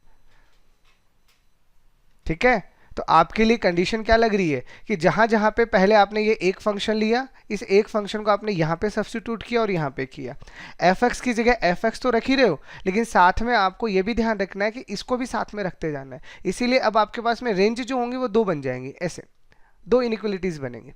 अब अपन क्या करते हैं, अब अपन ये जो दूसरा वाला पार्ट है इसको भी दोनों में रखते हैं। तो फर्स्ट वाले में एफ एक्स की जगह 4 माइनस एक्स स्क्वायर रखो, तो this is 4 minus x square plus 1, ये तो ऐसा बन जाएगा। और एफ एक्स की जगह पर ने क्या रखा है, 4 minus x square less than 0, लेकिन साथ में हमने एक्स लेस देन 0 भी रखा है, तो यहाँ पे क्या आ जाएगा, एक्स लेस देन 0। ऐसे फिर यहाँ पे अब आपको 4 माइनस एक्स स्क्वायर सेकेंड वाले में रखना है, तो 2 माइनस का 4 माइनस का एक्स स्क्वायर। और अब यहाँ पे फिर से क्या याद रखना है कि 4 माइनस एक्स स्क्वायर है वो आपका क्या है, सिंबल क्या है आपका, greater than equal to zero ना, तो वो greater than equal to zero, sorry एक मिनट, यहाँ पे ये सिंबल मैंने उल्टा लगा दिया, क्योंकि यहाँ पे आपका एफ एक्स जो greater than equal to zero है ना, तो ये आपका greater than equal to zero आएगा, और ये x greater than equal to zero आ ही रहा है। और इसको सॉल्व कर रहे हो तो 4 minus x square greater than equal to zero and x is greater than equal to zero. अब मेरा काम क्या है, अब बस सारा फंक्शन हमें मिल गया है, हमें बस इस इनइक्वलिटीज को सॉल्व करना है। ठीक है, तो देखो g of f x is equal to, तो यहाँ 1 से 1 चला गया, यहाँ तो आएगा एक्स स्क्वायर। ठीक है, यहाँ देखो 2 माइनस एक्स स्क्वायर प्लस 1, तो this is 1 minus x square. इसको सॉल्व करोगे तो ये कितना आएगा 5 माइनस एक्स स्क्वायर। इसको सॉल्व करोगे तो कितना आएगा एक्स स्क्वायर माइनस का 2। ये आपने पहले फंक्शंस लिख दिए। अब इनको सॉल्व करो। देखो सबसे पहले अपन फर्स्ट वाले को सॉल्व करते हैं, तो ये क्या बोल रहे हैं, ये आपको बोल रहा है x square less than 1 and x less than 0। तो इन दोनों को सॉल्व करो। देखो एक्स स्क्वायर अगर आपका लेस देन 1 है तो इसका मतलब एक्स कहाँ आएगा, अरे इसको सॉल्व करना है ना आपको, तो एक्स स्क्वायर कहाँ आएगा जल्दी बताओ। -1 to 1 आएगा। मतलब इसको अगर आप सॉल्व करोगे तो इसके अंदर आपका x जो आएगा वो -1 to 1 आएगा, और इसके अंदर x जो आ रहा है वो क्या आ रहा है, -∞ से 0 आ रहा है। तो दोनों का कॉमन सेक्शन कितना आएगा, -1 से 0, -1 to 0। तो यानी यहाँ पे आपका जो x आपको मिलेगा वो कितना मिलेगा, आपको मिलेगा -1 से 0। ठीक है, दूसरा वाला सॉल्व करो। देखो अब ये आपको सीधा सीधा क्या बोल रहा है, ये आपको बोल रहा है कि एक्स स्क्वायर का वैल्यू आ रहा है वो ग्रेटर देन इक्वल टू 1 आ रहा है, या फिर इसको सीधा सीधा ही लिख लो यार, इतना क्या ही रखना है।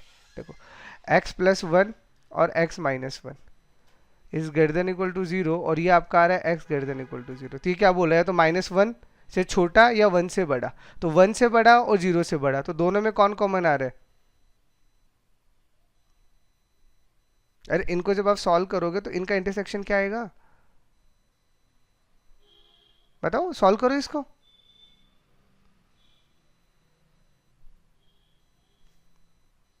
अरे 1 से बड़ा ही आएगा ना, कोई डाउट है। 1 से बड़ा, हाँ। देखो ये आपका क्या बोल रहा है, देखो ये ग्रेटर देन इक्वल टू 0 है, तो ये -1 से इन्फिनिटी जाएगा और 1 से इन्फिनिटी जाएगा, और ये 0 से बढ़ा जा रहा है। तो इन दोनों का इंटरसेक्शन अगर आप लोगे तो वो क्या आने वाला है, 1 से इन्फिनिटी आने वाला है, नहीं आने वाला, बताओ। अरे जहाँ पे भी डाउट हो मुझे एक बार बता देना, अभी तो मैं लिख रहा हूँ। ठीक है, तो इसको जब आप सॉल्व करोगे तो ये आपका यहाँ से 1 तो आएगा ही आएगा, और 1 से कहाँ तक चला जाएगा, इन्फिनिटी तक चला जाएगा। ठीक है, फिर थर्ड वाले को सॉल्व करो, तो ये आपका क्या है 4 माइनस एक्स स्क्वायर, तो इसको अपन क्या लिख सकते हैं, इसको अपन लिख सकते हैं एक्स स्क्वायर माइनस का 4 greater than 0 and x less than 0।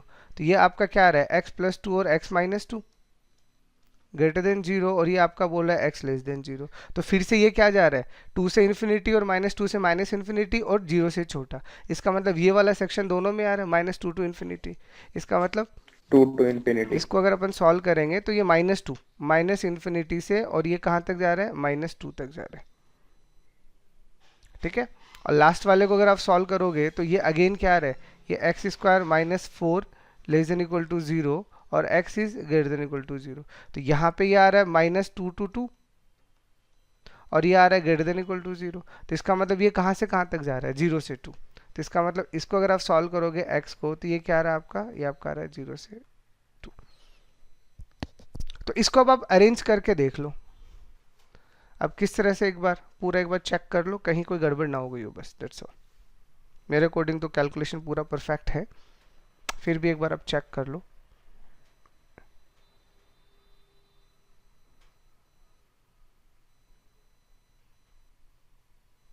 Hope so everything is clear.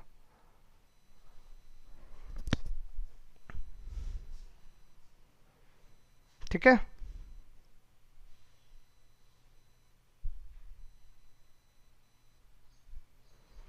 तो इस तरह के क्वेश्चंस कभी भी अगर आपको दिए गए हों तो आप उनको ब्रेक करना है, और ब्रेक करके फिर उनको सॉल्व करना है, दैट इज मोर इम्पोर्टेंट। तो जैसे एग्जाम में एक आध क्वेश्चन आए हुए हैं इसी तरह के सेम टू सेम, तो अब ये पूरी कैलकुलेशन देखो करनी ही होती है। कभी कभार क्वेश्चन थोड़े सिंपल आ जाते हैं तो हम बच जाते हैं, और सिंपल नहीं होते तो वो कैलकुलेशन करना भी पड़ता है। जैसे चलो मैं आपको एग्जाम का वो एक आध क्वेश्चन करवाता हूँ। देखो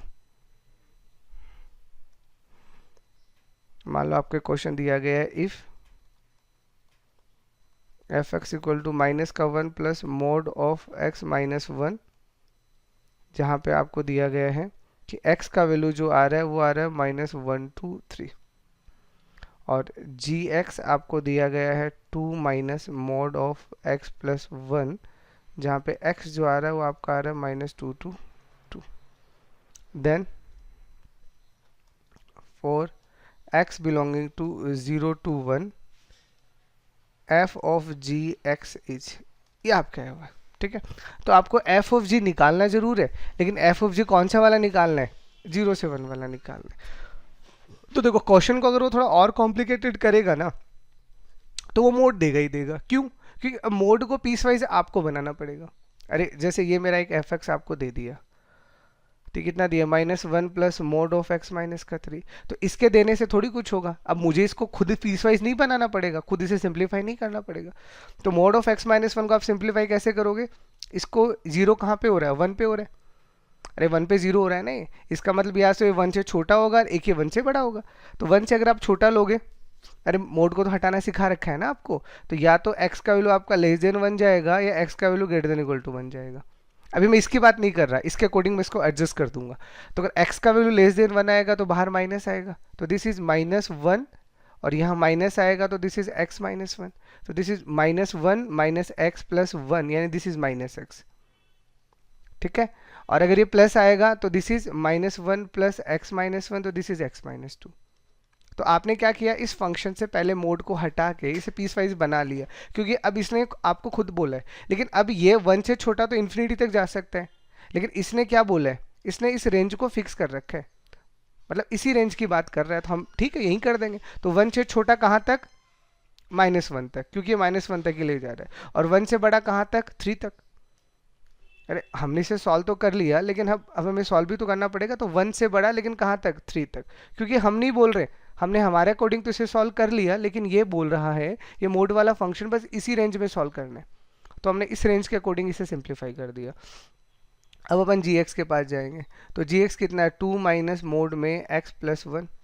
अब इसको फिर सोचो, अभी मोड में x प्लस 1 है, 0 कहाँ होगा, -1 से, इसका मतलब या तो ये -1 से छोटा होगा या फिर ये ग्रेटर देन इक्वल टू -1 होगा। तो अगर ये -1 से छोटा है तो बाहर क्या आएगा, माइनस तो प्लस हो जाएगा, तो this is 2 plus x plus 1, कितना आएगा, x प्लस 3, तो ये आपके पास में x प्लस 3 आ जाएगा। और ऐसे ही अगर आप यहाँ पे माइनस ही रखोगे तो 2 माइनस का x माइनस का 1, यानी कितना आ जाएगा, ये 1 माइनस का x आ जाएगा। लेकिन फिर से इसने बोला क्या है, इसने बोला सॉल्व करना है बस -2 से 2 के बीच में।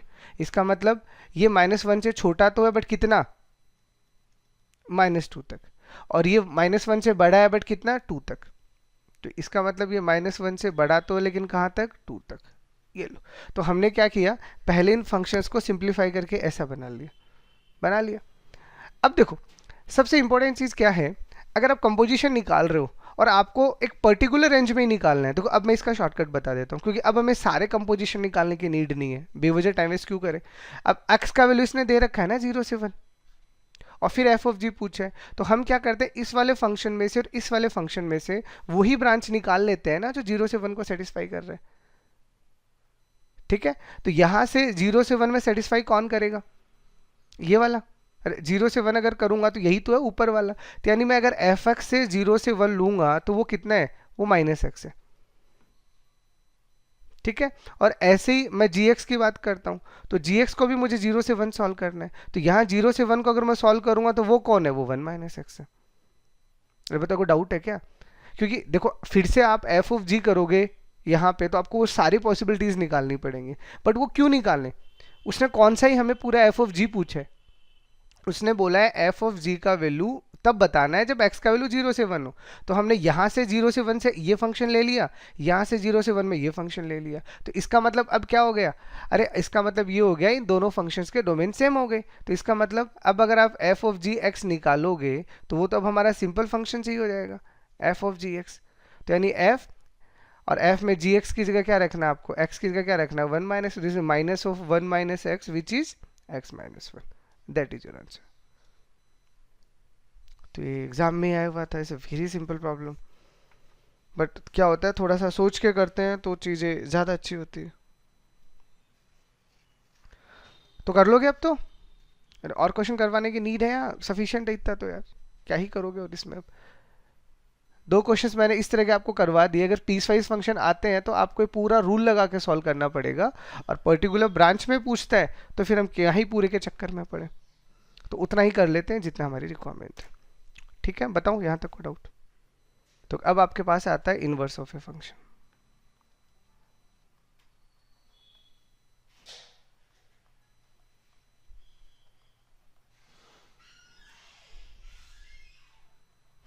देखो, तो किसी भी फंक्शन के इनवर्स का पहले मतलब क्या होता है? मान लीजिए अगर आपको कोई भी फंक्शन अगर दे रखा है, मान लो ये फंक्शन ए दे रखा है और ये बी दे रखा है, दिस इज योर फंक्शन। मान लो दिस इज योर फंक्शन, ये मेरा एक फंक्शन है, मान लो ये फंक्शन एफ है। तो इस फंक्शन का अगर मैं इनवर्स निकाल रहा हूँ, ठीक है, तो फंक्शन के इनवर्स निकालने का सिंपल सा मतलब क्या है कि आपके पास में एक ये फंक्शन है जो ए से बी डिफाइन है, ठीक है।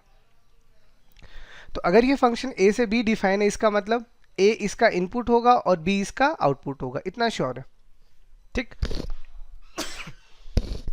अब अगर मैं इसका इनवर्स निकाल रहा हूं तो मैं क्या चाह रहा हूं, मैं इस f के बदले एक ऐसा फंक्शन चाह रहा हूं जिसमें इसका इनपुट है वो तो आउटपुट बन जाए और आउटपुट है वो इनपुट बन जाए। This is the fundamental need. मतलब इनवर्स ऑफ द फंक्शन का एग्जैक्ट मतलब क्या होता है कि आपको इनपुट और आउटपुट को चेंज करना है, एक्सचेंज करना है। मतलब अगर मैं इस डायग्राम के अकॉर्डिंग इसका इनवर्स निकालता हूं तो इसका मतलब मेरे पास में ये a आया, सॉरी ये b आ जाएगा और ये a हो जाएगा। This is 4 5 6 and this is 1 2 3, ठीक है। तो देखो अब रिवर्स हो गया, तो ये फंक्शन मेरा क्या बन गया, g बन गया।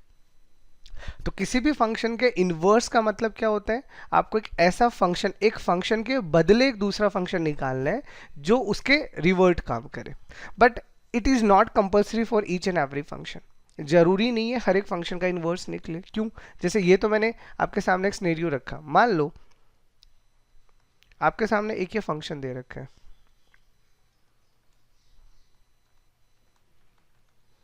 मान लो एक ये फंक्शन दे रखा है, ये मेरे पास एक फंक्शन है। अगर मैं इसका इन्वर्स निकालूंगा तो अकॉर्डिंग टू द कंडीशन मैं इसको ऐसा ही लिखूंगा कि ये b आएगा और ये a आएगा। This is 4 5 6 7 and this is 1 2 3, ये ऐसा ही आएगा। तो आप इसके देख के बताओ, तो जैसे आप देखोगे तो आपको क्या समझ में आएगा, ये तो फंक्शन ही नहीं है, क्योंकि फंक्शन में b का हर एक एलिमेंट कवर होना चाहिए, यहाँ तो कवर ही नहीं हो रहा। इसका मतलब क्या समझ में आया कि जरूरी नहीं है हर एक फंक्शन का इन्वर्स निकले। तो किस फंक्शन का इन्वर्स निकलता है तो वो आपको ऊपर देखने से पता चल ही रहा है। तो अगर आप इस फंक्शन को अगर आप गौर से देखते हो तो आपको क्या समझ में आ रहा है कि ये फंक्शन 1 1 भी है और ऑन टू भी है। तो कोई भी एक ऐसा फंक्शन जो 1 1 एंड ऑन टू दोनों हो, उसी फंक्शन का ही क्या निकलता है, इन्वर्स निकलता है, नहीं तो इन्वर्स नहीं निकलेगा। इस चीज का ध्यान रखना। तो पहले मैं आपको एक बार इसका डेफिनेशन लिख देता हूं, ठीक है। तो let f a to b be a bijective function. Simple सा हमने ऐसा मान लिया। हमने क्या मान लिया कि f a to b हमारे पास एक फंक्शन है जो बाइजेक्टिव फंक्शन है। तो अपन सिंपल सा क्या बनेंगे, इफ एग्जिस्ट या there exist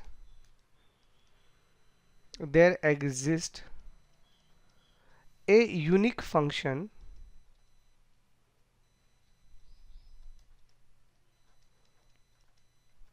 GB to a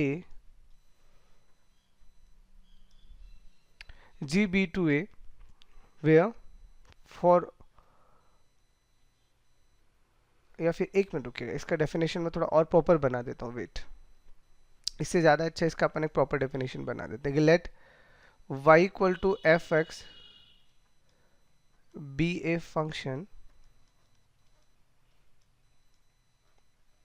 which defines as f a to b where for all x belonging to a and y belonging to b. This is the मेरी y belonging to b. Very convenient definition कि हमने मान लिया कि हमारे पास एक function है जो y equal to f x की फॉर्म में डिफाइन है, और वो किस तरह से डिफाइन है, एफ ए टू बी, जहाँ पे जो भी x आप इनपुट में ले रहे हो वो a से आ रहा है और जो y ले रहे हो वो b से आ रहा है. If there exist a unique function x is equal to gy such that g b to a where for all x belonging to a and y belonging to b. ठीक है, तो if there exists a unique function x equal to gy such that this then is called inverse function of f. Simple सा, ठीक है. And इसको denote कैसे करते हैं, तो and it is denoted as g is equal to f inverse. ठीक है, क्योंकि g मेरा f का इन्वर्स है, तो उसको लिखेंगे कैसे, उसको ऐसे लिखेंगे. तो देखो सिंपल से यहाँ पे अपने डेफिनेशन में लिखा क्या है कि हमारे पास y equal to f x एक फंक्शन है. ठीक है, अब हमने इसी फंक्शन के रिस्पेक्ट में एक दूसरा फंक्शन निकाला है जो क्या है, x equal to g y है. तो अब इसको गौर से देखो, तो यहाँ पे x मेरा इनपुट है और y मेरा आउटपुट है. लेकिन यहाँ पे मैं क्या बोल रहा हूँ, y मेरा इनपुट और x मेरा आउटपुट है. तो अगर आपको y के बदले ऐसा कोई एक फंक्शन मिल जाए जो इस कंडीशन को सेटिस्फाई करे, क्योंकि वो एग्जिस्ट होना जरूरी है, ये ध्यान रखना. पहला तो एग्जिस्ट होना जरूरी है, और दूसरा अगर एग्जिस्ट होगा तो वो यूनिक ही होगा.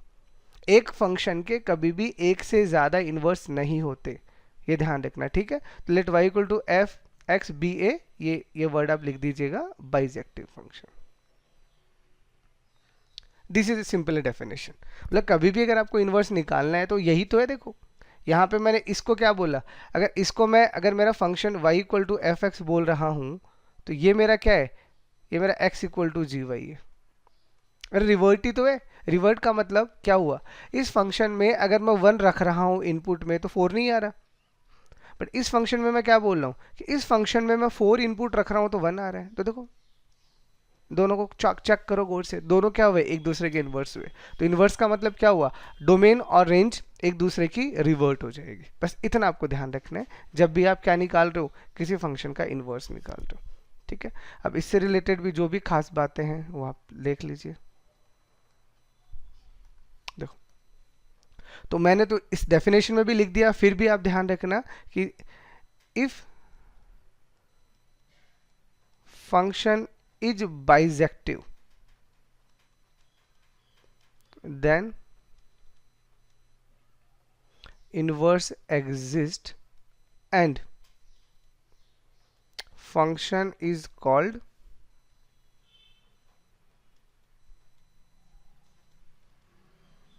invertible function. ठीक है, तो कोई भी फंक्शन जो बाइजेक्टिव होते हैं उसी का इनवर्स निकलेगा और उस फंक्शन को अपन बोलेंगे क्या, इन्वर्टिबल फंक्शन बोलेंगे. Second thing, inverse of a function is always unique. ठीक है, इफ एग्जिस्ट. अगर किसी भी फंक्शन का इन्वर्स निकलेगा तो हमेशा एक ही निकलेगा, एक से ज़्यादा इन्वर्स कभी नहीं होते, इस चीज़ को ध्यान रखना. अगर किसी भी फंक्शन के एक से ज़्यादा इन्वर्स मान लो निकल रहे हैं, then that is your duty to check it. तो अब ये आपका ड्यूटी बनता है कि चेक करो कि उन दो में से कोई एक सही होने वाला और एक गलत होने वाला है. तो वो कौन बताएगा, वो आपको फंक्शन में कोई ना कोई डोमेन रेंज दे रखा होगा तो आपको पता चल जाएगा. दूसरा चीज़, थर्ड सबसे इंपॉर्टेंट चीज, अब हमें यह समझ में आया कि if g is equal to f inverse then f is equal to g inverse. It's a simple scenario. यानी अगर मैंने f का इनवर्स निकाला है, वो g आया है, तो अगर मैं g का इनवर्स निकालूंगा तो f आना ही चाहिए, तभी तो वो एक दूसरे के इनवर्स कहलाएंगे, नहीं तो इनवर्स का कोई मतलब ही नहीं रहता. ठीक है, तो ये चीज आपको ध्यान रहना चाहिए. तो fourth condition, the very very important condition is what, अब ये चीज़ मैं आपको अभी भी बता दिखा, जैसे अब आपको कभी भी ऐसा बोला है कि if f of g is equal to g of f, then क्या कंडीशन रही होगी? अरे कंपोजिशन अपन ने पढ़ लिया ना, तो अगर f of g g of f के बराबर है, इसका मतलब क्या रहा होगा? 100% एफ इनवर्स एक्स, या तो एफ इनवर्स जो होगा वो जी के बराबर होगा, या फिर जी इनवर्स जो होगा वो एफ के बराबर होगा। ये चीज़ हमेशा ध्यान रखना, ठीक है? पहली चीज़ तो ऐसा होगा ही होगा, और उस कंडीशन में जो भी एफ ऑफ जी एक्स है वो हमेशा ही क्या आएगा? एफ ऑफ जी निकालो या जी ऑफ एफ निकालो, दोनों ही क्या आएंगे? एक्स ही आएंगे।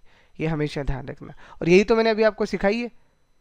अरे अभी भी मैंने कंपोजिशन में भी तो आपको ये रूल बताया है कि एफ और जी अगर आपके कोई भी दो क्या है फंक्शन है जो एक दूसरे के इन्वर्स है, तो उनका कंपोजिशन हमेशा आइडेंटिटी फंक्शन आता है। तो वही तो बता रहा हूँ मैं। तो ये चीज़ यहाँ पे ध्यान रखना। तो कभी भी अगर आपको ऐसा बोला गया है ना कि एफ ऑफ जी और जी ऑफ एफ बराबर है, कभी कभी रिवर्ट क्वेश्चन बना देता है वो, ठीक है ना? तो अगर ये दोनों बराबर है तो इसका मतलब क्या है कि दो फंक्शन है वो एक दूसरे के इन्वर्स है, या इसी को आप क्या बोल सकते हो, अगर ऐसा दिया है तो हमें पहले से ही पता होता है कि वो फंक्शन एक्स होगा, उनका कंपोजिशन जो होगा वो क्या होगा? एक्स होगा, ठीक है? फिफ्थ,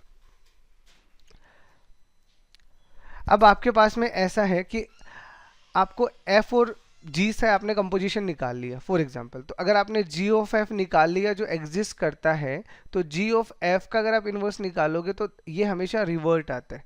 ये हमेशा ध्यान रखना, यानी एफ जी ऑफ एफ का इन्वर्स जो आएगा वो f inverse of g inverse आएगा, या एफ ऑफ जी का इन्वर्स निकालोगे तो g inverse of f inverse आ जाएगा, लेकिन होता है एक दूसरे का रिवर्ट।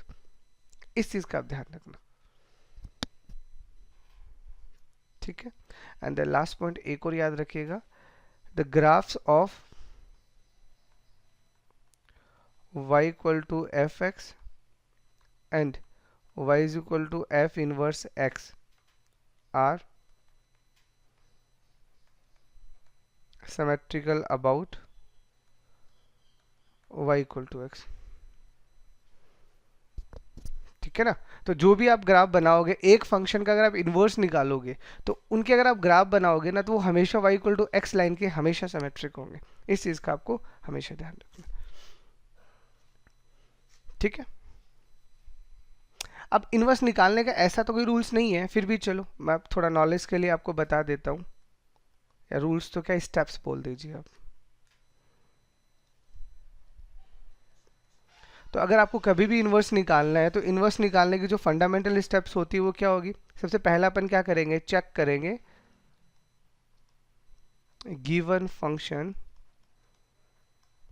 इज बाइजेक्टिव और नॉट। सबसे पहले ये चेक करो, अगर ऐसा हुआ if it is not bijective,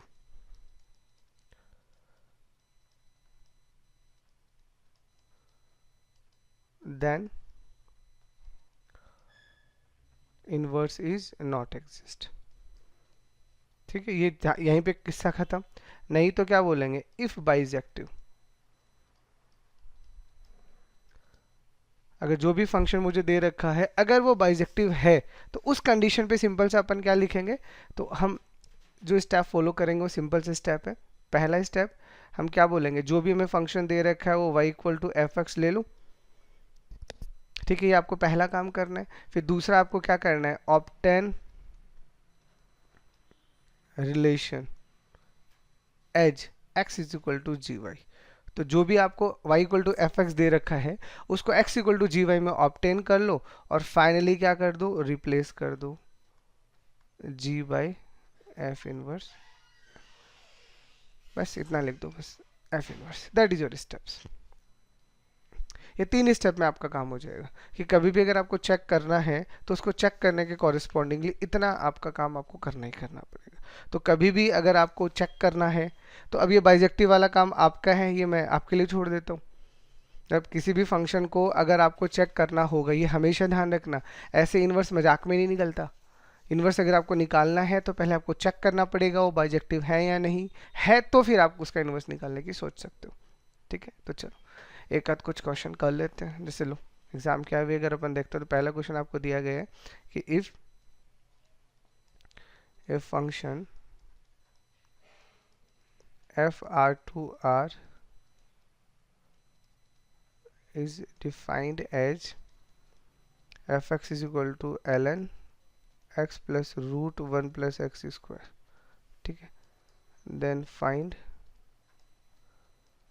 it's inverse, ठीक है, इफ एग्जिस्ट। मैं भी लिख देता हूँ ये लाइन, ओके।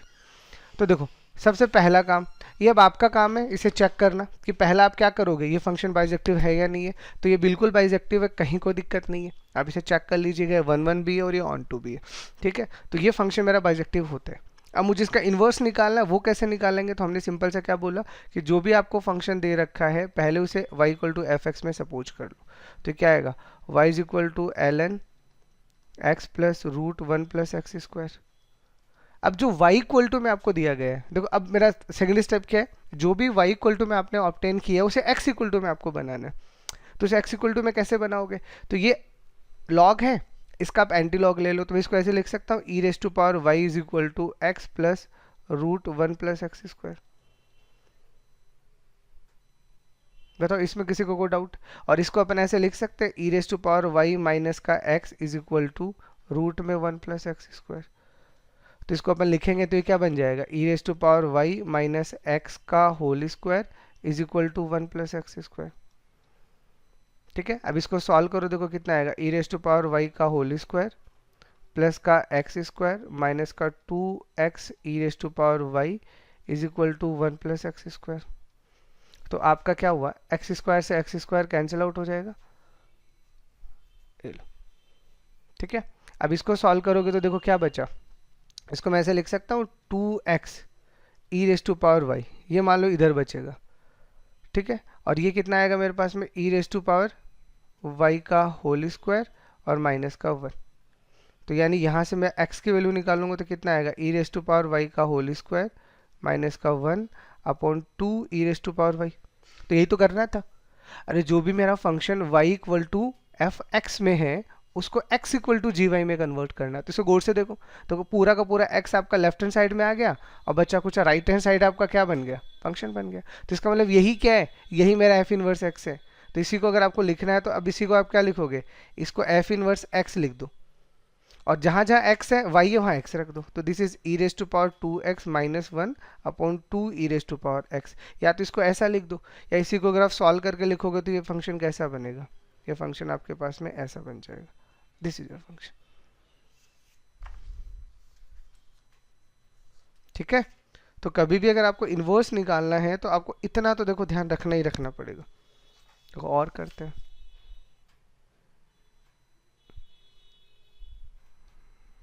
सेकंड क्वेश्चन आपको दिया गया है कि मान लो इफ फंक्शन है जो आपका 1 टू इन्फिनिटी और 2 टू इन्फिनिटी डिफाइंड है, जहाँ पे आपका एफ एक्स दिया है वो x plus one upon x दिया है, देन आपसे पूछे एफ इनवर्स x क्या होगा।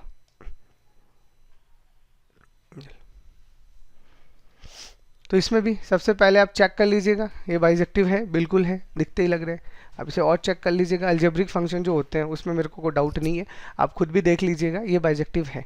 अगर ये बाइजेक्टिव है तो अब अपना रूल स्टार्ट करते हैं अपन लोग। कैसे स्टार्ट करेंगे कि y is equal to f x, तो y इज इक्वल टू क्या आएगा, x plus one upon x.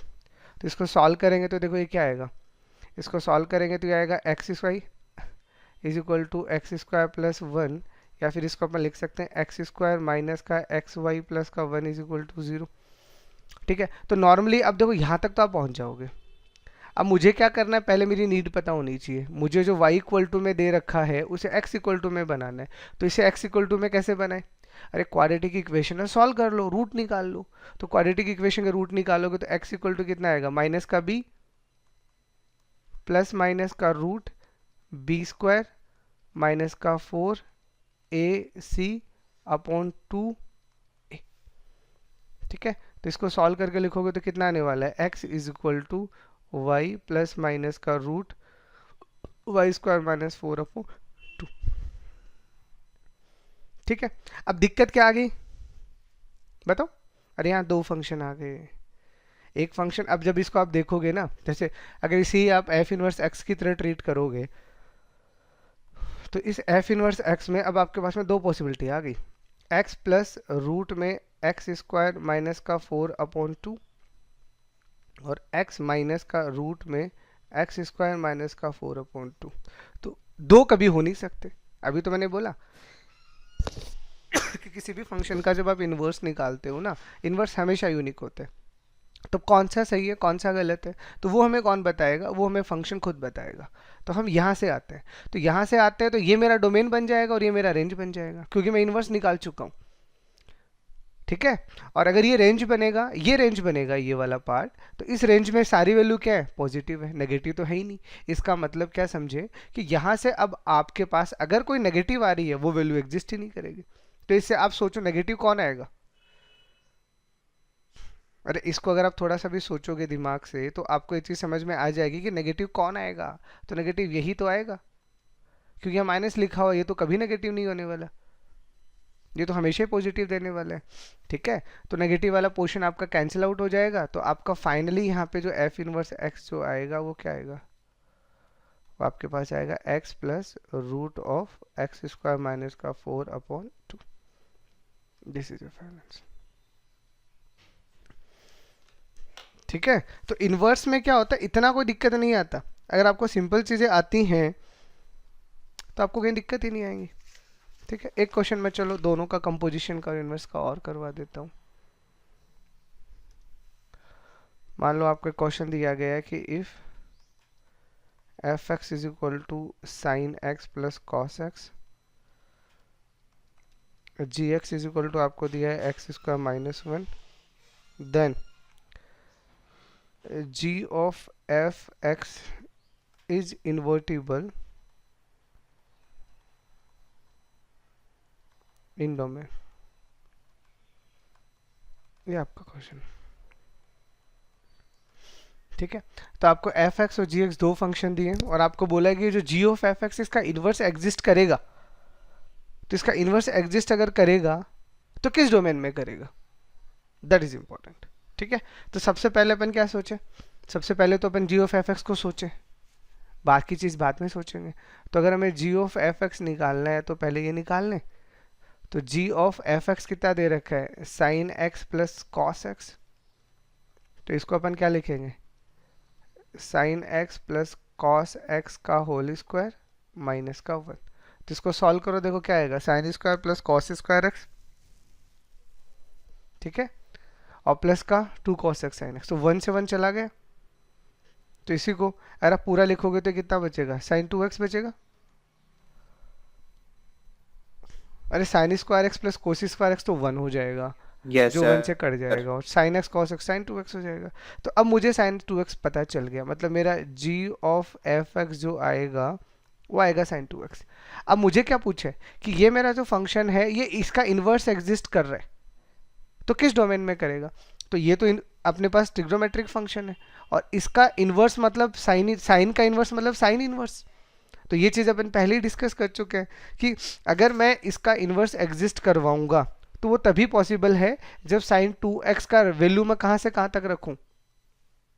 अरे -π/2 से π/2 ना, मतलब ये आपको ग्राफ याद है, जब मैंने आपको इन्वर्स पढ़ाया था तो मैंने आपको यही तो बताई थी कि अगर आप इसका इन्वर्स निकाल रहे हो, इसका इन्वर्स निकाल रहे हो, तो इसका इन्वर्स निकालते वक्त जैसे ये मेरा ग्राफ है, ये मेरा ग्राफ है, तो इसमें मैं क्या बोलूंगा, ये 1 1 भी होना चाहिए और ऑन टू भी होना चाहिए। तो ऑन टू तो होता ही होता है, जितने भी ट्रिग्नोमेट्रिक ग्राफ है वो ऑन टू तो होते ही होते हैं, बस वो 1 1 नहीं होते। क्यों, क्योंकि एक ही वैल्यूज आपको अलग अलग वैल्यूज पे मिलता है। तो हमने यहाँ इसको कैंसिल आउट कर दिया, इसको कैंसिल आउट कर दिया, तो हमने इसका रेंज कहाँ से कहाँ फिक्स कर दिया कि ये π/2 आना चाहिए और ये क्या आना चाहिए, ये -π/2 आना चाहिए। तो हमने क्या बोला कि अगर आपको साइन का इन्वर्स निकालना है तो वो तभी पॉसिबल है जब आप x का वैल्यू कितना दोगे, -π/2 से π/2। इसका मतलब ये जो x है इसकी जगह 2x है, तो 2x का वैल्यू आपको क्या देना पड़ेगा, -π/2 से π/2 के बीच दोगे तभी इसका इन्वर्स एग्जिस्ट करेगा। बट आपको तो डोमेन चाहिए नहीं x चाहिए, तो क्या करो 2 से और डिवाइड कर दो। तो जैसे ही 2 से और डिवाइड कर दोगे तो आपके पास में x कितना आ जाएगा, -π/4 से +π/4। This is your final answer. और आपको यही तो पूछा था कि किस डोमेन में ये इन्वर्टिबल फंक्शन एग्जिस्ट करता है। तो बताओ कोई दिक्कत यहाँ तक, hope so everything is clear.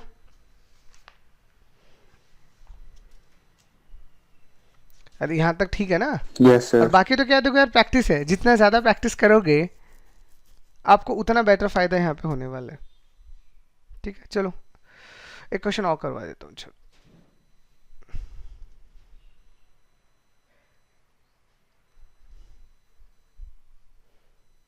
मान लीजिए फोर्थ क्वेश्चन में आपको दिया है कि if f x is equal to 3x minus 2 and g of f inverse x का वैल्यू आपको दिया है x minus 2, then find gx। तो ये कंपोजिशन और इनवर्स दोनों का मिक्स क्वेश्चन हो गया। ठीक है, तो अब देखो इसको अगर आप पूरा प्रैक्टिकली सोचोगे तो चीज़ें आपके सामने हैं, बस थोड़ा सा आपको पहले सोचना पड़ेगा। कैसे? जैसे एफ एक्स आपके साथ है कितना, 3x माइनस 2, ये मुझे दिया है। अब मुझे g ऑफ f इनवर्स दिया है, तो अगर मुझे g ऑफ f इनवर्स दिया है तो पहले ये सोचो कि मैं g ऑफ f इनवर्स को अगर सोचूंगा तो ये होता क्या है, f inverse of g inverse, जो अभी भी आपको बताया। यानी इसको अपन क्या लिख सकते हैं, f इनवर्स का g इनवर्स। ठीक है, तो अगर f इनवर्स का g इनवर्स निकालेंगे तो इसका मतलब क्या हुआ, इसका मतलब ये हुआ कि मुझे f का इनवर्स तो चाहिएगा ही चाहिएगा। ये तो इसको अपन सॉल्व कैसे करेंगे, तो ये मुझे एफ एक्स जो दे रखा है पहले अपन क्या करते हैं, इसका इन्वर्स निकाल लेते हैं। ये तो बड़ा ही आसान है। अरे ये तो आपके पास सीधा सीधा क्या है, 1 1 ऑन फंक्शन तो है। अब इसका इन्वर्स निकालोगे तो तरीका क्या है, y is equal to 3x minus 2, तो y equal to f x को x equal to g y में कन्वर्ट कर दो, कितना आ जाएगा, यही आएगा। तो इसका मतलब यहाँ से मेरे पास में एफ इनवर्स x का वैल्यू कितना आएगा, x प्लस 2/3। तो हमने क्या किया, एक तो f का इन्वर्स निकाल लिया क्योंकि वो नीड थी। ठीक है, अब बाकी क्या करते हैं, बाकी सॉल्व करते हैं। कैसे सॉल्व करते हैं, देखो अब मुझे यहाँ से क्या दिया गया है कि g ऑफ f इनवर्स मुझे दिया गया है जिसका वैल्यू x माइनस 2 है। तो यानी यहाँ से मैं इसको ऐसे लिख सकता हूँ, f inverse of g inverse x का जो वैल्यू है वो मुझे दिया गया है x माइनस 2। ठीक है, बताओ यहाँ तक किसी को कोई दिक्कत, इतनी तो समझ आ गई ना। अब आपके पास f इनवर्स तो पता है क्या है, x प्लस 2/3 है। अब इसमें आपको g इनवर्स निकाल के रखना है, तो g इनवर्स निकाल के रखना है तो g इनवर्स आपको पता है क्या है, वो पता नहीं है। तो हम क्या करते हैं, जहां जहां पे भी आपका x है वहां पे एक बार g इनवर्स x रख देते हैं। ठीक है, तो यहाँ पे इसमें इस f इनवर्स x में जहां जहां x है वहां g इनवर्स रख दो, तो ये क्या बन जाएगा, g इनवर्स x प्लस 2/3 is equal to x minus 2, यही बनेगा। और इसको इधर लेके जाओगे तो g इनवर्स x का वैल्यू कितना आएगा, 3x, तो आएगा ही आएगा, माइनस का 8 आ जाएगा। तो g इनवर्स x का वैल्यू कितना आ गया, 3x माइनस 8। और वो तो अब सीधा सा गणित है यार, और ये तो प्रॉपर्टी मैंने लिखवाया ना कि f का इनवर्स अगर g होगा तो g का इनवर्स f होगा, तो इसका फिर से इनवर्स निकाल लो, तो g इनवर्स का फिर से इनवर्स निकालोगे तो वो g बन जाएगा। तो इसको फिर से अपन तो क्या मान लेते हैं, y is equal to f x, या जो भी आपको फंक्शन दिया है उसको y के इक्वल टू मानो, y is equal to 3x minus 8 करो, जो y इक्वल टू दे रखा है उसे x इक्वल टू में कन्वर्ट कर दो, ये लो। तो ये जो आपका फंक्शन निकला है ये इनवर्स का इनवर्स निकला है, और इनवर्स का इनवर्स निकालोगे तो वही क्या होता है, अरे वही तो x होता है। तो ये आपका g ऑफ x कितना आ जाएगा, x plus 8/3, that is your answer. Option clear. तो क्या होता है, कंपोजिशन और इनवर्स के भी अपने क्वेश्चंस हैं यार, बन ही जाते हैं। तो आपको अगर प्रॉपर्टी क्लियर है तो आपको इतना दिक्कत नहीं आएगा, आप निकाल सकते हो। कंपोजिशन वाला पार्ट टफ होता है, इनवर्स वाले में दिक्कत नहीं आता, वो तो आप कर भी लोगे आराम से। ठीक है।